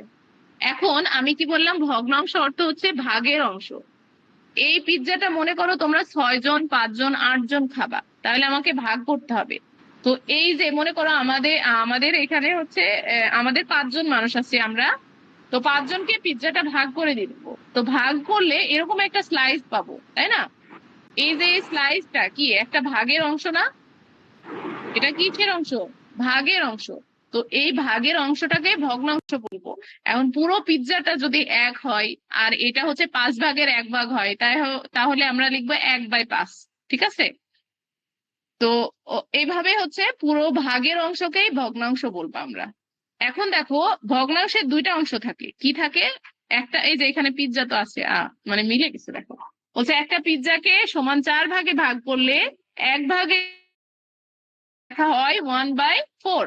মানে একটা পিৎজাকে যদি ভাগ করো তাহলে 1 উপরে থাকবে, আর যে যত ভাগ করবা সেটা 4 নিচে থাকবে। দুইটা পিৎজাকে হলে উপরে 2 থাকবে, নিচে 4 থাকবে। এখন উদাহরণ হিসেবে দেখো বলছে ভগ্নাংশের কয়টা অংশ থাকে? দুইটা। কি কি? হচ্ছে লব আর হর, নমিনেটর আর ডিনোমিনেটর। তো লব হচ্ছে উপরের অংশ, বা কতগুলো ভাগ নেওয়া হয়েছে, আর মোট কয়টি ভাগে ভাগ করা হয়েছে। মানে কতগুলো ভাগ নেওয়া হয়েছে, মানে একটা নেওয়া হয়েছে। আমাদের পিৎজা কয়টা নেওয়া হয়েছিল? একটা, তাই আমরা 1 লিখবো। আর হচ্ছে যত ভাগে ভাগ করা হবে সেটাকে বলবো হর, ঠিক আছে? লব আর হর, নমিনেটর, ডিনোমিনেটর। এখন দেখো উদাহরণ হিসেবে 3/5, এখানে লব হচ্ছে 3 আর হর হলো 5। পুরো জিনিসটাকে 5 ভাগে ভাগ করে তার মধ্যে 3 ভাগ নেওয়া, এটার অর্থ। ঠিক আছে? তো হর, লব, হর আর হচ্ছে ভগ্নাংশ, ক্লিয়ার? আর কি জানা লাগবে? তোমরা যদিও ক্লাস 4-এ পড়ছো, পড়নি? আচ্ছা আচ্ছা, সমস্যা নাই। তাহলে এক কথা, ভাগের অংশকে ভগ্নাংশ বলে। আর যে ভগ্নাংশটা আমরা এইভাবে ভাগ করে লিখবো, ঠিক আছে? এভাবে কি করব? ভাগ করে লিখবো। তো এখানে দেখো, একটা জিনিসকে ভাগ করলে প্রথমে 1 লিখবো, পরে 4 লিখবো, 5-4টা ভাগে ভাগ করলে এরকম। তো ওপরেরটাকে আমরা বলবো লব, নিচেরটাকে হর। ঠিক আছে? তো এখন দেখো, এই ভগ্নাংশকে 3 ভাগে ভাগ করা হয়। ভগ্নাংশকে কয় ভাগে ভাগ করা হয়? 3 ভাগে। একটা হচ্ছে সাধারণ ভগ্নাংশ, একটা অসাধারণ ভগ্নাংশ, একটা মিশ্র ভগ্নাংশ, বা প্রকৃত, অপ্রকৃত, মিশ্র। প্রকৃত হচ্ছে সাধারণ, অপ্রকৃত হচ্ছে অসাধারণ, আর হচ্ছে মিশ্র হলো মিশ্র। তো দেখো, যখন লব লব ছোট আর হর বড় হবে, এটা কি প্রকৃত বা সাধারণ? এটা প্রকৃত বা সাধারণ। যেমন বলছে প্রপার ফাংশন, ইংরেজিতে ভগ্নাংশকে আমরা ফাংশন বলবো। ঠিক আছে? এবার অসাধারণ যেটা, সেটা বলছে ইমপ্রপার ফাংশন, ফ্র্যাকশন, ফাংশন না, সরি, ফ্র্যাকশন। ঠিক আছে? তো দেখো বলছে লব, এটাতে কি হবে? লবটা বড় হবে, হরটা ছোট হবে। এবার বলছে যে মিশ্র ভগ্নাংশ। ঠিক আছে? তো এখানে কি হবে? মিশ্রতে পূর্ণ সংখ্যা থাকে আর সাধারণ ভগ্নাংশ থাকে। তো চলো আমরা বইয়ে যাই। আমরা হালকা কনসেপ্ট নিলাম, এখন বইয়ে যখন পড়বো আমরা বইয়ে আরো ক্লিয়ার বুঝতে পারবো। দেখো এখানে বলছে সাধারণ ভগ্নাংশ। ভগ্নাংশ কি আমরা দেখলাম, ভাগের অংশকে ভগ্নাংশ বলা হয়। তো সাধারণ ভগ্নাংশটা কি? আমরা যেটা বললাম যে প্রকৃত ভগ্নাংশ। ঠিক আছে? সাধারণ ভগ্নাংশ। তো ভগ্নাংশের প্রকার ভেদে প্রথমটাই হচ্ছে সাধারণ ভগ্নাংশ। তো এখন প্রশ্ন দেওয়া আছে, আমরা কিভাবে মিশ্র ভগ্নাংশকে অপ্রকৃত ভগ্নাংশে রূপান্তরিত করতে পারি? মিশ্র ভগ্নাংশকে অপ্রকৃত বা প্রকৃত রূপান্তরিত করতে পারি, প্রকৃততে না, অপ্রকৃততে। এখন দেখো, এখানে একটা স্কেল দেওয়া আছে। কি স্কেল? এখানে 3 দাগ পর্যন্ত স্কেল। এই 3 দাগকে আবার ছোট ছোট ভাগে ভাগ করা হয়েছে, দেখছো তোমরা?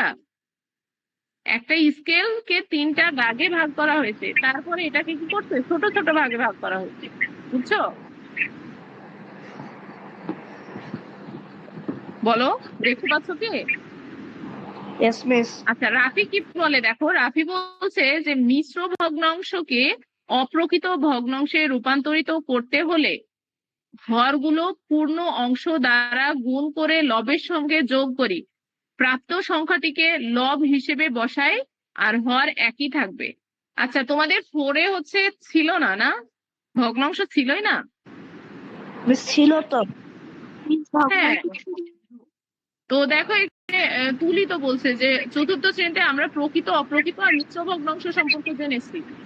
তো এটা তো ছিল, তোমরা তো বোধহয় বলছো যে ছিল না। কেন? কাহিনী তো বললা যে ছিল। আচ্ছা, তাহলে আমরা এখানে শিখবো হচ্ছে, আমরা প্রথমে কিন্তু দেখে নিলাম যে ভগ্নাংশ কি, ভগ্নাংশ ভাগের অংশ। আর প্রকৃততে কি হয়, এই যে এখানে মনে করো ভগ্নাংশ দেওয়া আছে যেটার হর হর বড় থাকবে, লব ছোট থাকবে, সেটাকে প্রকৃত। যার হচ্ছে লব বড় থাকবে, হর ছোট থাকবে, সেটাকে অপ্রকৃত। আর মিশ্র হবে এই যে এমন। ঠিক আছে? এরকম একটা পূর্ণ সংখ্যা আর একটা প্রকৃত বা অপ্রকৃত ভগ্নাংশ দিয়ে গঠিত হবে মিশ্র ভগ্নাংশ। তো এখন রাফি বলছে মিশ্র ভগ্নাংশকে অপ্রকৃত ভগ্নাংশে রূপান্তরিত করতে হলে কি করতে হবে। ঠিক আছে? মানে এই যে এটাকে আমরা মিশ্র ভগ্নাংশ বলি। তোমরা কি ভগ্নাংশ চিনছো? আচ্ছা বলো তো, আমরা হোয়াইট বোর্ড এখানে,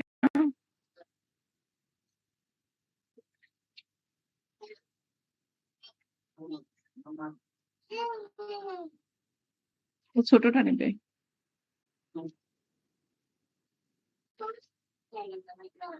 ফুয়াদ বলো, ফুয়াদ শুনছো?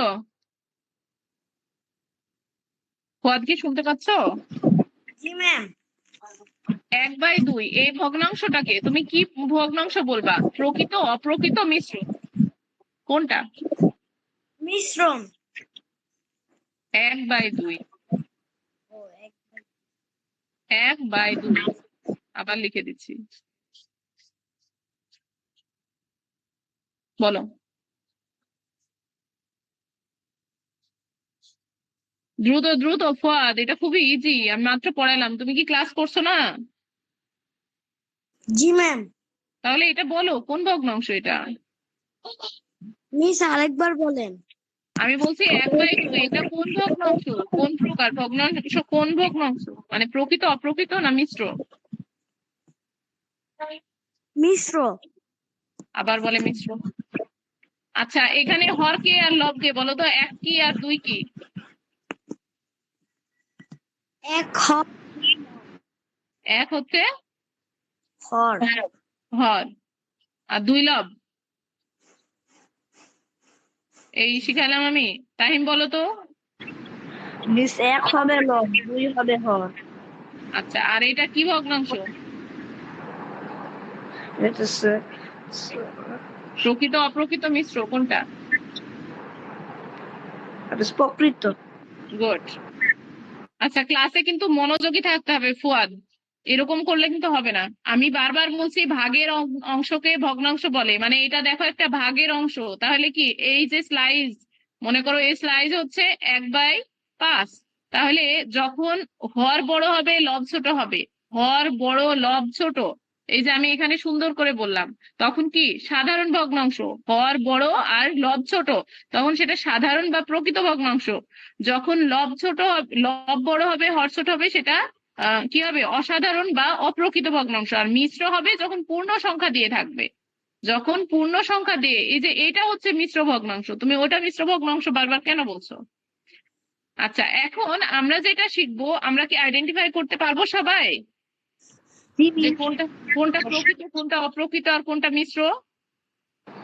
আচ্ছা, আরিবা কি আছো ক্লাসে? আরিবা কি আছো? Yes miss. এটা বলো তো কি ভগ্নাংশ? আচ্ছা, আবার লিখে দিচ্ছি, এটা বলো তো কি ভগ্নাংশ? এই যে এটা 2/5। 5/2 কি বলছো? কোনটা মিস? আমি লিখছি, আমার পেন দেখতে পাচ্ছ না? ও, এটা কোন ভগ্নাংশ? 2/5। মিস নিচেরটা কি 5 লেখাছেন? আবার লিখছি, দেখো। তুমি কি ক্লাস করছো না? হ্যাঁ, 5 লেখা। প্রকৃত ভগ্নাংশ। আচ্ছা, এবার 2, 3, 6, এটা এটা কি ভগ্নাংশ বলো তো আরিবা?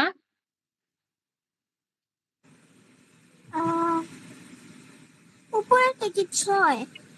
নো, এটা হচ্ছে 2, 2, 3, 6। এই যে এখানে আবার লিখছি 2, 3, আর এটা হচ্ছে 6, বলো, বা 5ই ধরো, দেখা খারাপ হয়ে যাচ্ছে। 2, 3 আর 6, এটা কোন ভগ্নাংশ বলো?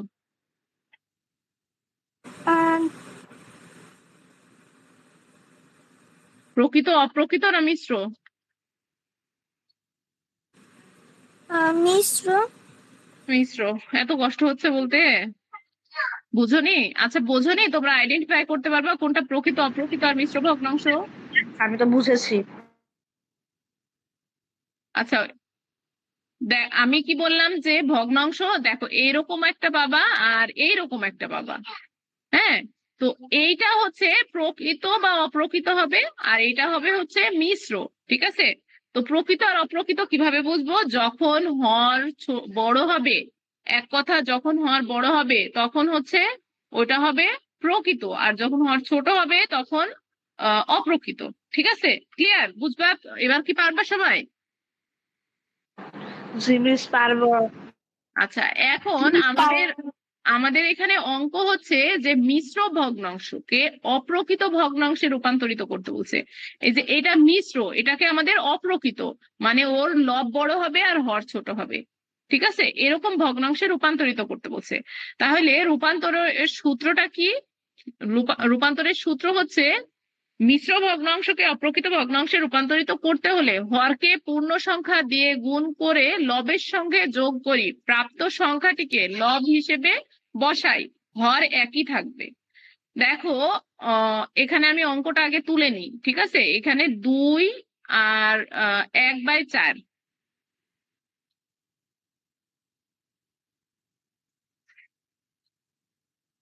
আচ্ছা, আমাদের অঙ্কটা কি? 2 আর 1, এটা দিয়ে লেখা খারাপ হচ্ছে, 4, এমন, তাই না? এটাকে আমাদের, এটা কি ভগ্নাংশ বলো তো? মিশ্র ভগ্নাংশ। এটা মিশ্র ভগ্নাংশ। একে আমাদের অপ্রকৃত ভগ্নাংশে প্রকাশ করতে হবে, মানে লবটা বড় হবে আর হরটা ছোট হবে। তাহলে আমাদের সূত্রটা এমন যে হচ্ছে পূর্ণ সংখ্যা গুণ পূর্ণ সংখ্যা, এই যে দেখো এখানে লেখা আছে পূর্ণ হরকে পূর্ণ অংশ দ্বারা গুণ করতে হবে। আচ্ছা, সূত্রটা এটা যে হর হর গুণ কি পূর্ণ সংখ্যা। পূর্ণ সংখ্যা কোনটা? এই যে এখানে একটা সংখ্যা থাকে, এটাকে আমরা বলবো পূর্ণ সংখ্যা, ঠিক আছে। তো হর গুণ পূর্ণ সংখ্যা,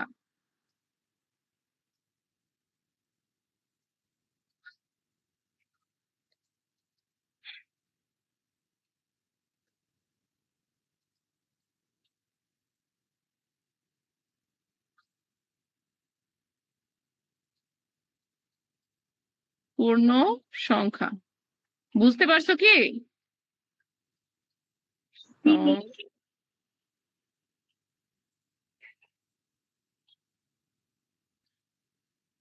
আচ্ছা, একটু বুঝে নাও তোমরা, এটা খাতায় তুলে নাও তো, দিয়ে এটা ব্র্যাকেট, ঠিক আছে। যোগ লব, কি লব।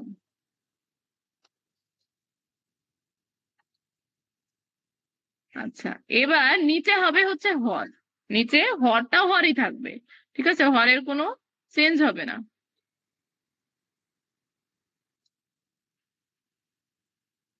উফ, আচ্ছা, এখানে দেখো এটা হচ্ছে পূর্ণ সংখ্যা, এটা হলো লব, আর এটা হচ্ছে হর, ঠিক আছে। তাহলে আমাদের কি করতে হবে? হর গুণ পূর্ণ সংখ্যা যোগ লব বাই হর, এটা করলে আমাদের কি অপ্রকৃত ভগ্নাংশে রূপান্তরিত হয়ে যাবে। এখন দেখো এখানে হর কত বলো তো, তাহিন বলো তো, হর কত? কোনটা? এই অঙ্কটার হর কত? হর 4। 4। পূর্ণ সংখ্যা 2। 2। লব লব হইতেছে 1। লব হচ্ছে 1। আচ্ছা, এবার আমাদের নিচে কি দিতে হবে? হরটা বসায় দিতে হবে, তাই না? তাহলে এখানে দেখো 4 দুগুণে 8 আর 1-এ 9, 8 আর 1-এ 9/4, 9/4। এটা আমাদের কি ভগ্নাংশ? কি ভগ্নাংশ? অপ্রকৃত ভগ্নাংশ, কারণ এখানে লব বড় আর হর ছোট, বুঝছো? তাহলে এটা অপ্রকৃত ভগ্নাংশে রূপান্তরিত হয়েছে। এখন দেখো এখানে অনেকগুলা ম্যাথ আছে, এই যে এখানে মিশ্র ভগ্নাংশকে অপ্রকৃত ভগ্নাংশে রূপান্তরিত করি, একটা দুইটা, এই যে রং করেও খালি ঘর পূরণ করি। এটা রং করার দরকার নাই, রং করতে পারবো আমরা, সমস্যা নাই, কিন্তু এখানে কি আগে অপ্রকৃত ভগ্নাংশে রূপান্তরিত করে নিতে হবে। এটাও সেম, এটাও সেম। এই অঙ্কগুলা কি পারবা তোমরা? জি মিস। আচ্ছা, সবাই হচ্ছে 1 নাম্বারের এই দুইটা ম্যাথ করো তো, 1 আর 2 করে আমাকে গ্রুপে ছবি দাও, দিয়ে আমাদের ক্লাস শেষ করে দেবো। মিস, বলো। আমি একটু বাইরে যাব, এখন কি লিভ নিতে পারি? রেকর্ডিং দেখে নিও, ঠিক আছে। ওকে মিস। যারা ক্লাস গুলা রেগুলার করবা না বা প্রবলেম হবে, তারা একটু রেকর্ডিং দেখে নিও। তোমরা কি রেকর্ডিং দেখো?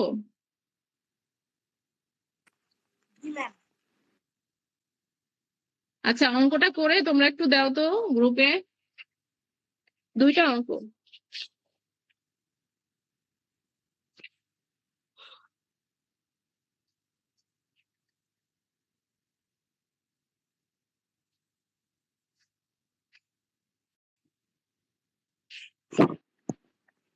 ফুয়াদ কি করছো অঙ্ক? তারপর হচ্ছে নাবিলা, নাবিলা কি করছো? সুরাইয়া জি মিস।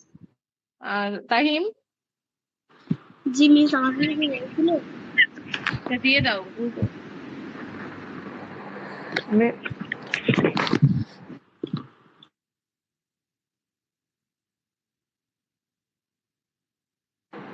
মিস আমি একটু পানি খেতে গিয়েছিলাম। আচ্ছা এখন করো। জি নাই। কোন ম্যাথ করতে দিছি দেখেছো কি? মিস আমি একটু পানি খেতে গেছিলাম। আহ এই যে 49 পৃষ্ঠার 1 নাম্বারের 1 আর 2, এটা আর এইটা, এই দুইটা করো এখন, মানে অপ্রকৃত ভগ্নাংশে রূপান্তরিত করো, করে আমাকে বলো। মিস আপনার কথা শোনা যাচ্ছে না। কেন কথা শুনতে পাচ্ছ না? চিল্লাই চিল্লাই কথা বলছি।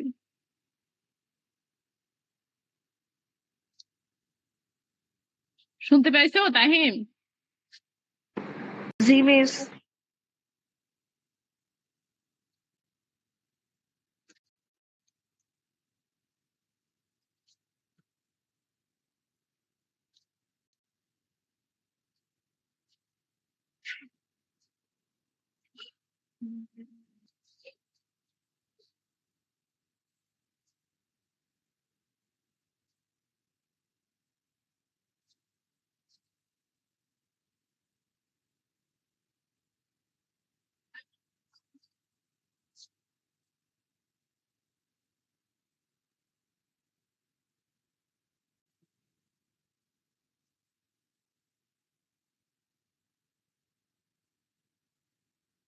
সুরাইয়া কি বিজ্ঞানেও আছো?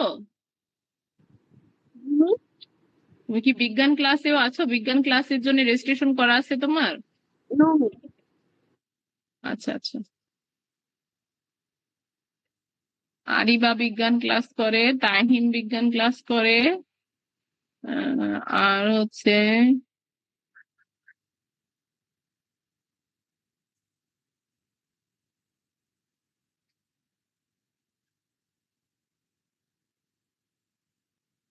আরিবা আর তাহিম দুজন বিজ্ঞান ক্লাস করে।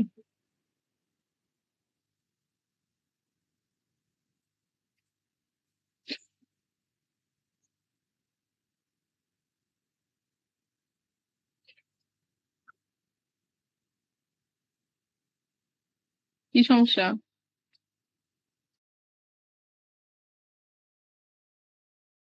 মিস এখন কি বিজ্ঞান ক্লাস হবে? না না, তোমরা অঙ্ক জমা দাও, তো ম্যাথ জমা দাও, তারপর বিজ্ঞান ক্লাস হলে বলবো। আমি এমনিতে বইটা ওপেন করলাম।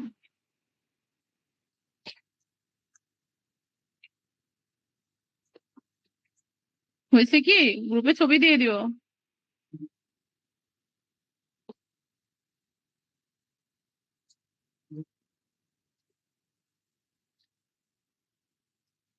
মিস আমি পাঠিয়ে দিয়েছি, পেয়েছে? না এখনো পাইনি।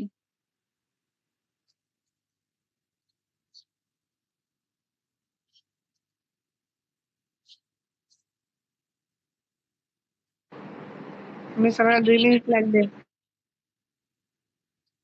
করো, সমস্যা নাই।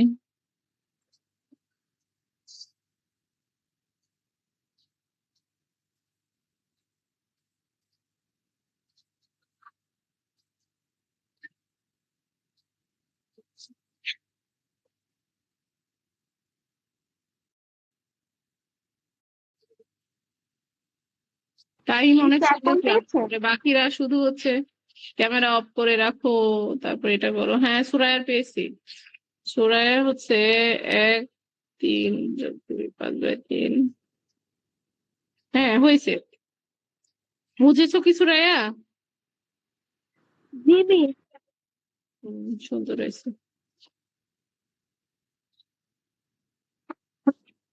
তোমাদের অনলাইনে ক্লাস করতে কেমন লাগে? বোরিং লাগে কি? নো মিস অল্প অল্প। নো মিস অল্প অল্প, মানে অল্প অল্প বোরিং লাগে, তাই কেন? বাকিদের কেমন লাগে? মিস আপনি কি বললেন? বলছি তোমাদের অনলাইনে ক্লাস করতে কেমন লাগে? মিস ভালো লাগে। আমারও অনলাইনে ক্লাস করাতে ভালো লাগে, কিন্তু বোর্ড ইউজ করার সময় মেজাজ খারাপ হয়ে যায়। যদি ফোনে ক্লাস নেওয়া যায় না, তখন ওই যে বোর্ডে লেখা যায়, বা তোমাদের যদি এই যে প্রতিষ্ঠান হয়, যেগুলা প্রতিষ্ঠান আর কি, দেখবা ওই যে ওগুলাতে আবার অন্যরকম অসুবিধাও আছে। নাবিলার পেয়েছি, নাবিলারটাও হয়েছে। ওদের অনেক অসুবিধাও আছে, কিন্তু তোমাদের এখানে সুবিধা হচ্ছে অল্প কয়েকজনের মধ্যে পড়তে পারো সুন্দর মতো, আবার এক্সাম দিতে পারো, চাইলে এক্সাম দিতে পারো।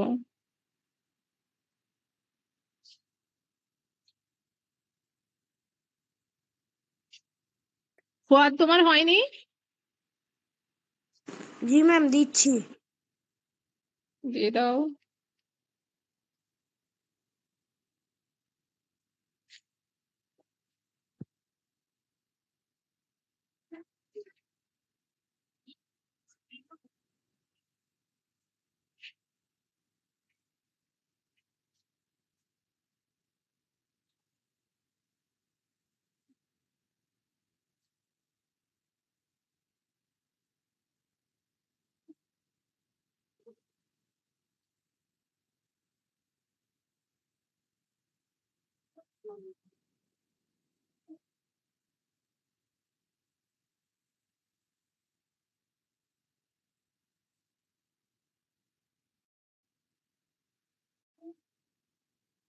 মিস আপনি রোল কল কখন করবেন? পড়ে ফেলছি। তাহলে ম্যাম আমি কিছু লিখবো। আচ্ছা, তোমাদের হোমওয়ার্কটা আমি বলে দিই, ঠিক আছে? তোমরা বাসায় এই যে 49 পাতার 1 নাম্বার এই 5টা অঙ্ক করবা। এটা ম্যাথের হোমওয়ার্ক, 49 পাতার 1 নাম্বার। ওকে? তাহলে যারা যারা ম্যাথে আছো তারা লিখ নিতে পারো। আর এখন শুধু তাহিম, আসসালামু আলাইকুম। ওয়ালাইকুম আসসালাম, তাহিম দাও আর ফুয়াদ দাও, জমা দিয়ে ফুয়াদ আর তাহিম, তাহিম থাকো, ফুয়াদ লিখ নিয়ে নাও। নাবিলা আর সুরাইয়া দিয়েছে, তাহিম দাও, ফুয়াদ দাও। মিস এখন লিভ দিয়ে দেবো? হ্যাঁ, লিভ নিতে পারো, শুধু ফুয়াদ জমা দিয়ে লিভ নিও। ফুয়াদও লিভ নিয়ে নিছে, দেখছো ফাঁকিবাজ কেমনে হয় মানুষ এত।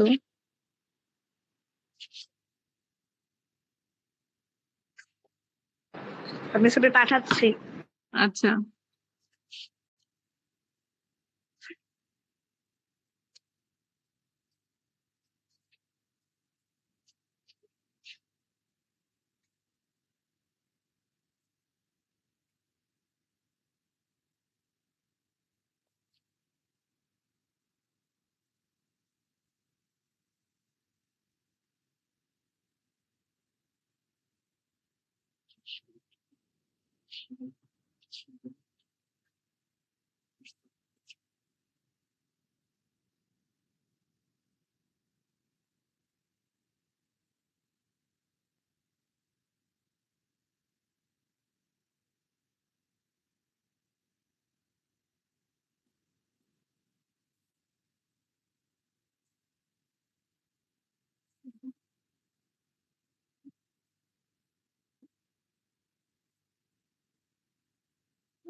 আমি ছবি জমা দিয়েছি।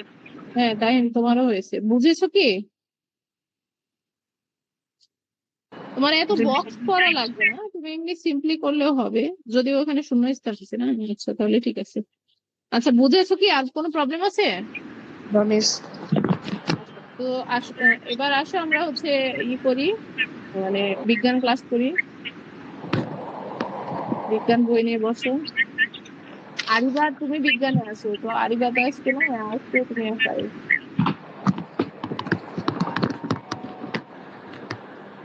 মিস কালকেও কি ক্লাস হবে? না না, কালকে ক্লাস হবে না, কালকে ছুটি না। মিস কি বললো? কালকে তো ক্লাস হবে না, ও আচ্ছা। শনিবারে ক্লাস বন্ধ।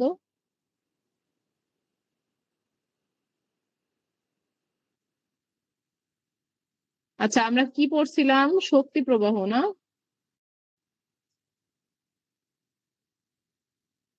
শক্তি, আচ্ছা দেখি আমি।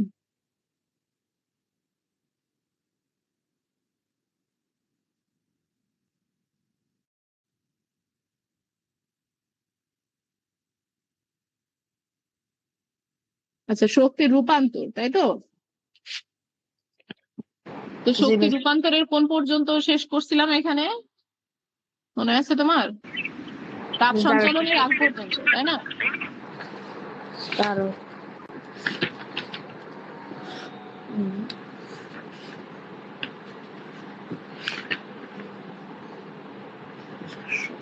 তাপ সঞ্চালনের আগ পর্যন্ত পড়াছিলাম।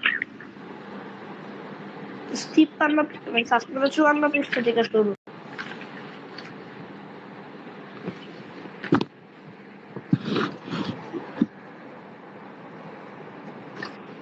আচ্ছা,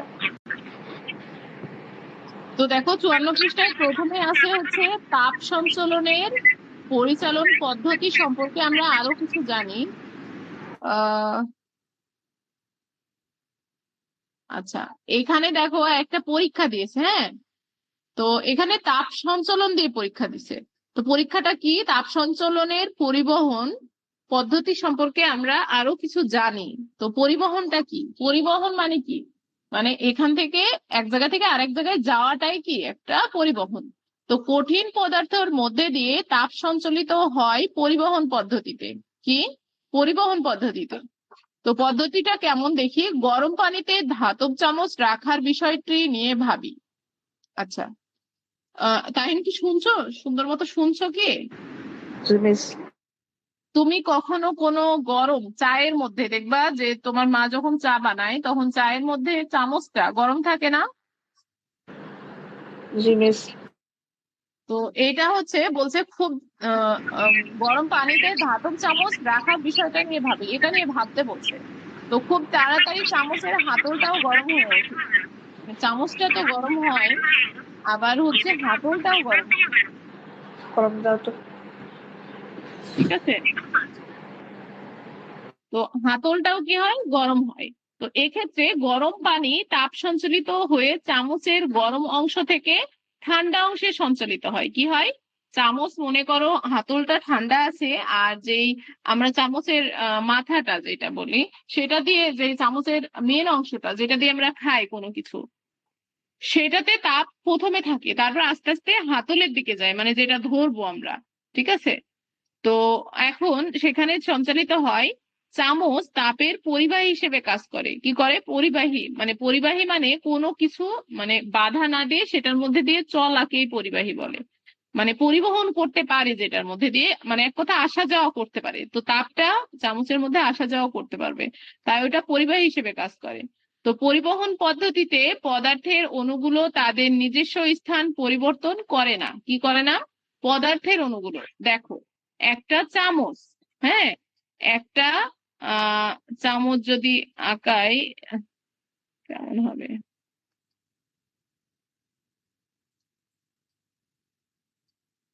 আচ্ছা, চামচ আঁকানো সম্ভব না, চামচ আঁকাইতে পারবো না মনে হয়।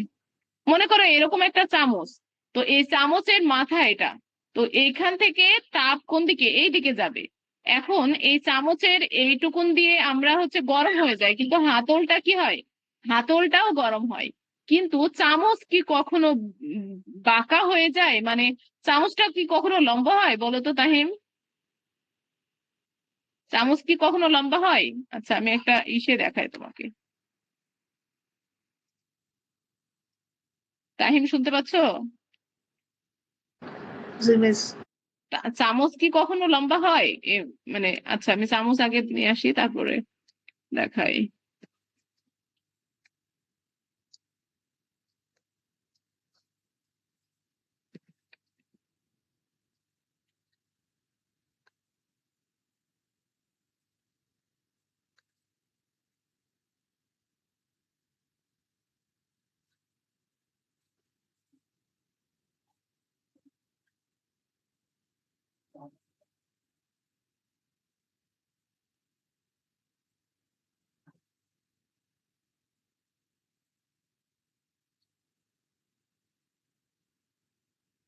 আচ্ছা মনে করো না, এই যে দেখতে পাচ্ছ একটা চামচ, তাই না? ছোট। আচ্ছা, এই যে চামচটা তুমি যখন এই মাথাটা কাপের মধ্যে ডুবাবা তখন কি হবে? ওই এইটুকুন মাথাটাই গরম হবে, কখনো মাথাটা গরম হওয়ার পরে হাতলের দিকে তাপটা চলে যাবে, কিন্তু কখনো চামচের কিন্তু এলিমেন্ট বা চামচের কোনো পদার্থের মানে গাঠনিক কোনো পরিবর্তন হবে না। সেটাই বলছে যে তাপ সঞ্চালিত হয়ে চামচের অংশ গরম অংশ থেকে ঠান্ডা অংশে সঞ্চালিত হয়, মানে এক অংশ থেকে আর এক অংশ গরম হয়।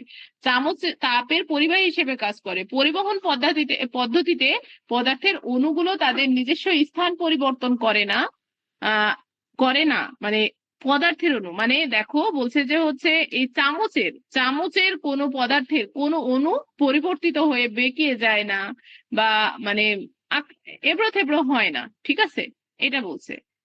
এখন এরপরে দেখো বলছে পদার্থের অণুগুলো স্পন্দনের মাধ্যমে এক অণু থেকে পার্শ্ববর্তী অণুতে তাপ প্রদান করে। এখন এই অণু কিন্তু মানে আগের অধ্যায়ে আলোচনা করা হয়েছে। অণু হচ্ছে ক্ষুদ্রতম কণা, মানে পরমাণু। অনেকগুলো ক্ষুদ্রতম কণাকে যে কোনো পদার্থ ভাঙলে দেখবা টুকরা টুকরা হয়। ওইটার একদম লাস্ট টুকরা যেটা আমরা খালি চোখে দেখতে পাবো না, ওটা কিসের সাহায্যে দেখবো? অণুবীক্ষণ যন্ত্রের সাহায্যে। সেটাকে বলি আমরা পরমাণু। আর অনেকগুলো পরমাণু যুক্ত হয়ে একটি অণু হয়, আর অনেকগুলো অণু হওয়ার ফলে একটা পদার্থ বা একটা বস্তু, যেমন এই যে বিকারটা, এটাও কি অনেকগুলো অণু মিলে গঠিত হয়েছে। তো এর ফলে পদার্থের উষ্ণতর অংশ থেকে শীতলতর অংশে তাপ সঞ্চালিত হয়। তাপের কাজ কি? মানে গরম থেকে ঠান্ডার দিকে যাওয়া, তো সেটাই করে। তো পরীক্ষণ 2, ঠিক আছে? তো এটা গেল পরিবহন পদ্ধতি নিয়ে আলোচনা করলো। তো এবার পরীক্ষা করতে বলছে। তো যা যা প্রয়োজন, একটা বড় বিকার বলতে এরকম একটা পাত্র, তুমি চায়ের পাত্রও নিতে পারো, পানি, দানাদার রং, মোমবাতি বা বার্নার। মোমবাতি তো চেনো। বার্নার বলতে এখানে গরম হিট করানোর জন্য কিছু দরকার হবে, ঠিক আছে? তো এখানে দেখো বিকারটিতে কি করতে বলছে? ঠান্ডা পানি। মনে করো তুমি একটা হচ্ছে চা বানাবা, তাই না? চা বানাতে গেলে কি একটা পাত্রে পানি ঢালবা, তো পানি ঢালার পরে বিকারের মধ্যে পানিতে দানাদার রং রাখি যাতে রং পানির তলায় জমা হয়। তুমি রং না রেখে তুমি আস্তে করে তুমি ঠান্ডা পানিতে কখনো ঢেলে দেখবা, চায়ের পাতি ঢেলে দেখবা, ঠিক আছে? ওটা কি হবে? নিচে জমা হয়ে থাকবে। এখন বিকারটিকে সাবধানে মোমবাতি বা বার্নারের উপরে রেখে তাপ দিই। এটা যদি তুমি চুলার উপরে রেখে তাপ দাও তখন দেখবা কি হবে? বিকারটির রঙিন পানির গতিবিধি লক্ষ্য করি, তাহলে কি চায়ের একটা কালারটা ফুটে উঠবে কিন্তু, ঠিক আছে? কাঁচা পানিতে যেটা দিলে ওইটার কালার যেমন হয়, কিন্তু গরম পানিতে যখন জাল দিবা বা চুলার তাপ দিবে তখন সেটা কি কালারটা পরিবর্তন হবে, একটা সুন্দর চায়ের কালার আসবে। তো পর্যবেক্ষণের আলোকে নিচের ছক পূরণ করি। তো বিকারের ওপরের রঙে পানিতে রং দেখা যাচ্ছে কি? দেখো এখানে একটা বিকারে রং দিচ্ছে, পরে এখান থেকে তাপ দেওয়া হয়েছে, তো এখানে দেখো রংটা ছড়িয়ে যাচ্ছে। যদি দেখা যায় কেন এমন হলো, দলে দলে আলোচনা করে মতামত দিই, ঠিক আছে? দলে আলোচনা করে মতামত দিই। এখন আমরা হচ্ছে এটা কেন হলো দেখো, এখানে হচ্ছে যখন তাপ প্রয়োগ করবা ওই কণাগুলো ভেঙে যাবে, তাপের ফলে কণাগুলো ভেঙে পানির মধ্যে সঞ্চারিত হবে, ঠিক আছে? এই কারণে রঙের পরিবর্তন হবে। এখন আমরা হচ্ছে এখানে তাপ সঞ্চালন নিয়ে আরো কিছু জানি। সেটা কি বলছে? পরিচালন তরল ও বায়বীয় পদার্থের মধ্যে তাপ পরিচালন পদ্ধতিতে সঞ্চালিত হয়। আচ্ছা, এখানে দেখো একটা জিনিস নোটিস করার আছে। কঠিন পদার্থের মধ্যে তাপ কিভাবে সঞ্চালিত হয়? পরিবহন পদ্ধতিতে। কি পদ্ধতিতে? পরিবহন। কিন্তু যখন তরল আর বায়বীয় পদার্থের মধ্যে তাপ সঞ্চালিত হবে তখন কোনটা? পরিচলন। তখন কি হবে? পরিচলন। তাহলে পরিচলন আর পরিবহনের মধ্যে পার্থক্য কি? যখন কঠিন পদার্থে তাপ সঞ্চালিত হবে তখন সেটা হবে হচ্ছে পরিবহন, আর যখন তরল ও বায়বীয় পদার্থের মধ্যে তাপ সঞ্চালিত হবে তখন সেটা হবে পরিচলন। ক্লিয়ার? আচ্ছা, এখন আমরা যখন একটি পাত্রে গরম পানি গরম করি নিচ থেকে উপরের দিকে উঠে আসে, তো পাত্রের ওপরের দিকে শীতল পানি নিচে নেমে আসে, ফলে পানি একটি বৃত্তাকার গতিপথ সৃষ্টি করে। এভাবে তাপ পানির সর্বত্র ছড়িয়ে পড়ে। পরিচলন পদ্ধতিতে তাপ কোনো পদার্থের অণুগুলো চলাচলের দ্বারা উষ্ণতর অংশ থেকে শীতলতর অংশে সঞ্চালিত হয় বা যায়। মানে এটা বলছে যে যখন কোনো তুমি পাত্রে তাপ প্রদান করবা, তাপ প্রয়োগের ফলে ওপরে বা নিচে যেখানেই ঠান্ডা পানি থাকুক না কেন, গরম ঠান্ডা দুইটা কি তাপটা মানে সমান করে দিবে, সমান করে দিয়ে তাপের কি সঞ্চালন হবে ওখানে। বুঝছো? তো এটা হচ্ছে বায়বীয় পদার্থে ও আর হচ্ছে তরল পদার্থের জন্য এটা হবে পরিচলন পদ্ধতি, মানে এই পদ্ধতির নাম। আর যখন কঠিন পদার্থে দিবা, মনে করো চিনির দানা বা যখন চিনির দানাতে জাল দিবা তখন দেখবো ওটা ক্যারামেল হয়ে যায়, লাল আকার ধারণ করে। তো ওইটা হবে হচ্ছে পরিবহন। বা মনে করো একটা ধাতব লোহাতে যখন তাপ দেয় তখন দেখবে ওটা অনেক বিভিন্ন শেপ নেয়, তখন সেটা হবে পরিবহন। আর যখন পানি, দুধ, তারপর হচ্ছে এই জাতীয় মানে এই তরল বা বাষ্পীয় যেগুলো বায়বীয় সেগুলাতে যখন দিবা তখন সেটা হবে পরিচালন পদ্ধতি। ক্লিয়ার? তো এটা নিয়ে আলোচনা করছে, বলছে যে আরো কিছু জানি। বলছে যে বিকিরণ, তাপ যে প্রক্রিয়ায় কোনো উৎস থেকে কোনো মাধ্যম ছাড়াই সঞ্চালিত হয় তাকে বিকিরণ বলে। বিকিরণ কি? তাপ যে প্রক্রিয়ায় কোনো উৎস হতে মাধ্যম ছাড়াই সঞ্চালিত হয়। আচ্ছা, এটা আমাদের সূর্য হয়। হ্যাঁ, দেখো আমরা পুরোটা পড়ি তারপর বুঝতে পারবো। বলছে আমরা সূর্যের আলোতে দাঁড়ালে উষ্ণতা অনুভব করি, কারণ সূর্যের তাপ শূন্য স্থানের মধ্য দিয়ে বিকিরণ পদ্ধতিতে আমাদের কাছে আসে। আচ্ছা, বিকিরণটা কি? তাপ কোনো মাধ্যম ছাড়াই কি করে তোমার গায়ে লাগবে, সেটা কি বিকিরণ পদ্ধতি। সেই প্রক্রিয়ার নাম হচ্ছে বিকিরণ পদ্ধতি। আচ্ছা, তাহলে আমরা এখানে কয়টা পদ্ধতির নাম শিখলাম? একটা হচ্ছে পরিবহন, একটা হচ্ছে পরিচালন, কি ওটা হাতে কি রেখে, একটা হচ্ছে পরিবহন, পরিচালন আর বিকিরণ। তো পরিবহনটা কি? কঠিন মাধ্যমে তাপের সঞ্চালন। আর হচ্ছে বায়বীয় আর তরল মাধ্যমে হচ্ছে পরিচালন। আর বিকিরণটা কি? যে প্রক্রিয়ায় তাপ কোনো উৎস মানে কি, মানে কোনো বাধা থাকবে না, বা মাধ্যম উৎস হতে মানে সরি, উৎস মানে কোনো এক জায়গা থেকে আসবে, মানে উৎপত্তি স্থল, কিন্তু কোনো মাধ্যম ছাড়া, মানে কোনো বাধা থাকবে না, মানে আসার রাস্তা থাকবে না।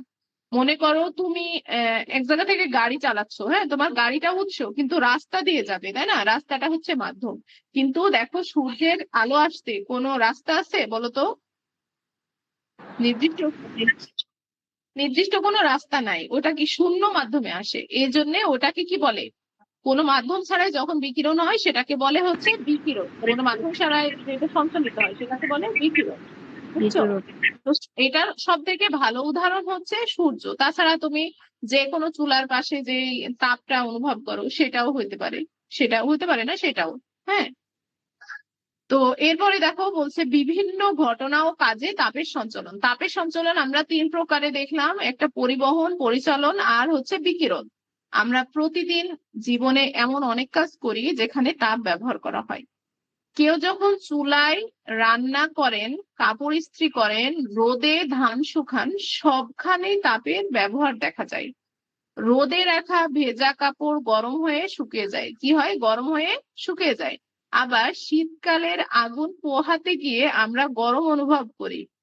এই সব ঘটনা হচ্ছে তাপ সঞ্চালনের ফল। আমাদের চারপাশে পরিচিত কাজ ও ঘটনা পর্যবেক্ষণের মাধ্যমে তাপ কিভাবে সঞ্চালিত হয় তা আমরা সহজেই জানতে পারি। দেখো আমরা কাপড় শুকাই, তাই না? এটা কিসের মাধ্যমে? এই যে সূর্যের আলোতে।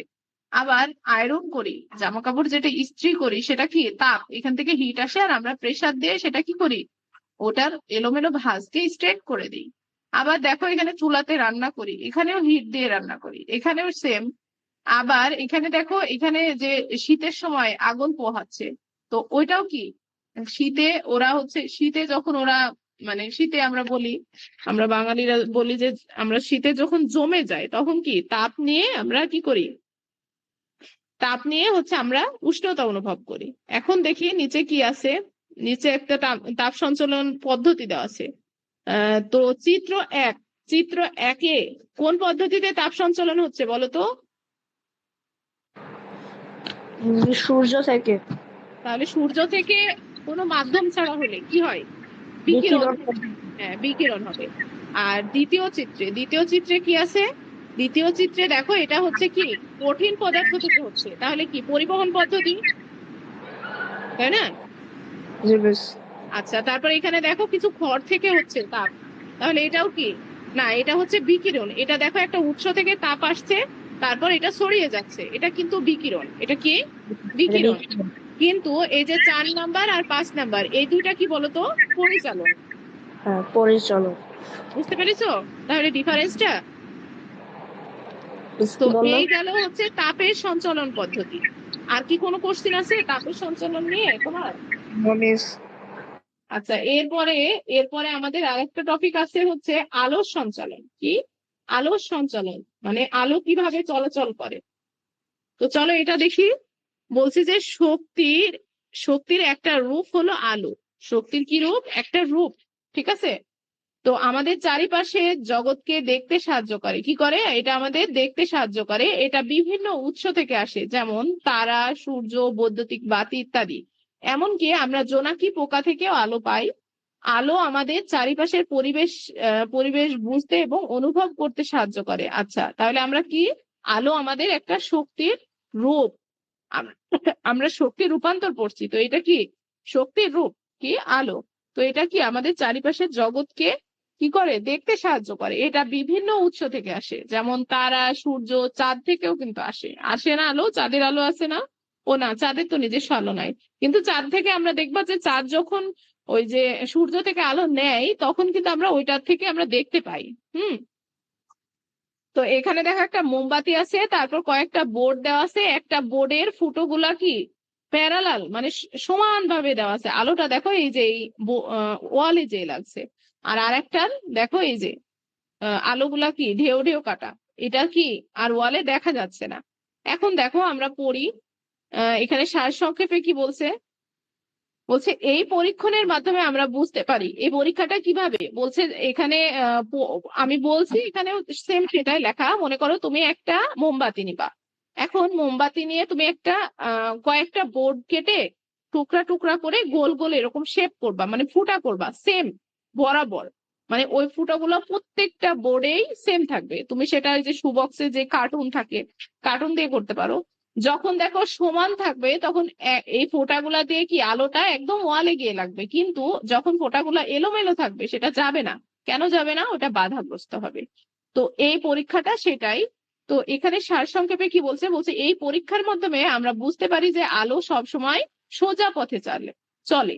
কারণ এখানে দেখো ফোঁটাগুলো যখন সোজা ছিল, তখন আলো কি সোজা চলে গিয়ে ওয়ালে লেগেছে। যখন মোমবাতির সামনে রাখা 3টি কাগজের ছিদ্র একই সরল রেখায় থাকে, তখন আমরা মোমবাতির আলো পরিষ্কারভাবে দেখতে পাই। কিন্তু যখন কাগজের ছিদ্রগুলো একটু ডানে বা বামে সরিয়ে নেওয়া হয়, তখন আর আলো কি হয় না? দেখা যায় না। তো এটা প্রমাণ করে যে আলো কি পথে চলে? সোজা পথে চলে। তো তোমাদের কোশ্চেন যদি আসে যে আলো কোন পথে চলে, তাহলে আলো সবসময় সোজা পথে চলে, এটা বলবা। বুঝছো? তো এটা প্রমাণ করে দেখাতে পারবা না? তাইম, পারবা? তোমাকে যদি বলে এটা প্রমাণ করে দেখাও। আচ্ছা, এখন বলছে আলোর সঞ্চালনের আর কয় পৃষ্ঠা আছে, আজকে আমরা শেষ করে দিব। ঠিক আছে। তো এখন বলছে আলো সঞ্চালন সম্পর্কে আমরা আরো কিছু জানি। হুম। আলো এক ধরনের শক্তি যা আমাদের চারপাশে দেখতে সাহায্য করে। এক জায়গা থেকে আরেক জায়গায় কি হয়? সঞ্চালিত হয়। আর এই সঞ্চালনের একটি প্রধান বৈশিষ্ট্য হচ্ছে সরল রেখায় চলা, যেটা আমরা আগে পরীক্ষাটায় দেখলাম। অর্থাৎ আলো সবসময় সোজা পথে চলে। তাই মোমবাতি ও টর্চ জ্বালালে আলো সোজা পথে চোখে আসে। হ্যাঁ, সামনে কোনো বস্তু রাখলে পেছনে ছায়া পড়ে। আলো সঞ্চালনের কোনো মাধ্যম প্রয়োজন হয় না। কি হয় না? যেমন মানে আমাদের তাপের অনেক মাধ্যম ছিল, তাই না? মাধ্যমেও হয়েছে, আবার বিনা মাধ্যমেও হয়েছে, কিন্তু এখানে কোনো মাধ্যম দরকার হয় না। ঠিক আছে। সূর্যের আলো মহাকাশ পেরিয়ে পৃথিবীতে আসে। তো মহাকাশে কোনো বায়ু বা অন্য কোনো পদার্থ নেই, তবুও আলো আসে। এভাবে আলো যখন কোনো মাধ্যম ছাড়া সঞ্চালিত হয়, তখন তাকে বলে বিকিরণ পদ্ধতি। কি পদ্ধতি? বিকিরণ পদ্ধতি। আচ্ছা, এখানে দেখো আমরা কিন্তু বিকিরণ পদ্ধতি হচ্ছে তাপেরও মাধ্যম ছাড়া যখন তাপ সঞ্চালিত হয়েছে তখনও কিন্তু আমি বিকিরণ বলেছি, তাই না? সেম আলো যেহেতু কোনো মাধ্যম ছাড়া আসে তাহলে তাকেও কি বলে? বিকিরণ পদ্ধতি বলে। তো সূর্য আমাদের অনেক দূরে, বিকিরণ পদ্ধতিতে সূর্যের আলো সঞ্চালনের কারণে আমাদের সূর্যের আলো ও তাপ অনুভব করি। তো বিভিন্ন পদার্থের মধ্যে দিয়ে আলো সঞ্চালনের প্রক্রিয়ার ভিন্নতা আছে, যেমন মনে করো তাপের ভিন্নতা ছিল, এখানেও ভিন্নতা আছে, কিন্তু মেন পদ্ধতিটা কি? এখানে বিকিরণ পদ্ধতি। মনে থাকবে? জি মিস। দুইটারই কমন পদ্ধতি। এখন দেখো এরপরে আছে বলছে শক্তির যথাযথ ব্যবহার, পুনর্ব্যবহার ও সংরক্ষণ। এটা কি পড়াবো না হচ্ছে নেক্সট ক্লাসে পড়াবো? ওকে মিস। ওকে মিস, মানে তোমার যদি বিরক্ত লাগে তাহলে নেক্সট ক্লাসে পড়াবো। 3টা ক্লাস করেছো। মিস বিজ্ঞানের হোমওয়ার্ক কি? আমি বলছি তুমি কি পড়তে চাও? জি মিস পড়ান। না, তোমার যদি প্রেসার হয়, তুমি তো একা আছো, তাই বলছি তোমার যদি প্রেসার হয় তাহলে আমি নেক্সট ক্লাসে পড়াবো, আর যদি পড়তে চাও তাহলে শেষ করে দিব। মিস আমি পড়তেছি, এখন শেষ করো, পরে আর কিন্তু হচ্ছে ওই যে আমি বানাই তো, ও আবার বুঝবে কি না, এই জন্য বুঝছো, ওকে একটু সিম্পলি বুঝাই দিতে পারবো, নাহলে এই অধ্যায় তো শেষ হয়ে যাবে। ও আচ্ছা। এই জন্য আবার একটু রাখতে চাচ্ছি। 1 পৃষ্ঠা তো, নেক্সট ক্লাসে আমরা এমনি অন্য অধ্যায় ধরতে পারবো আচ্ছা এমনিতে। আচ্ছা, তাহলে তোমার বিজ্ঞানের হোমওয়ার্ক হচ্ছে, হোমওয়ার্ক না, তুমি এটা পড়ে আসবে, আমি একটা কুইজ টেস্ট নিয়ে নেবো নি, ঠিক আছে? আচ্ছা, ওকে মিস। তো ঠিক আছে, লিভ নিতে পারো। আর হচ্ছে এমনি কি কোনো প্রবলেম আছে? এখানে দেখো আমরা কি শিখলাম? আলো আর হচ্ছে তাপের সঞ্চালন পদ্ধতি, ঠিক আছে? তো পদ্ধতিগুলো একটু সুন্দর করে পড়বা, এরপরেও না বুঝলে আমি নেক্সট ক্লাসে বোঝাই দেবো। ওকে মিস।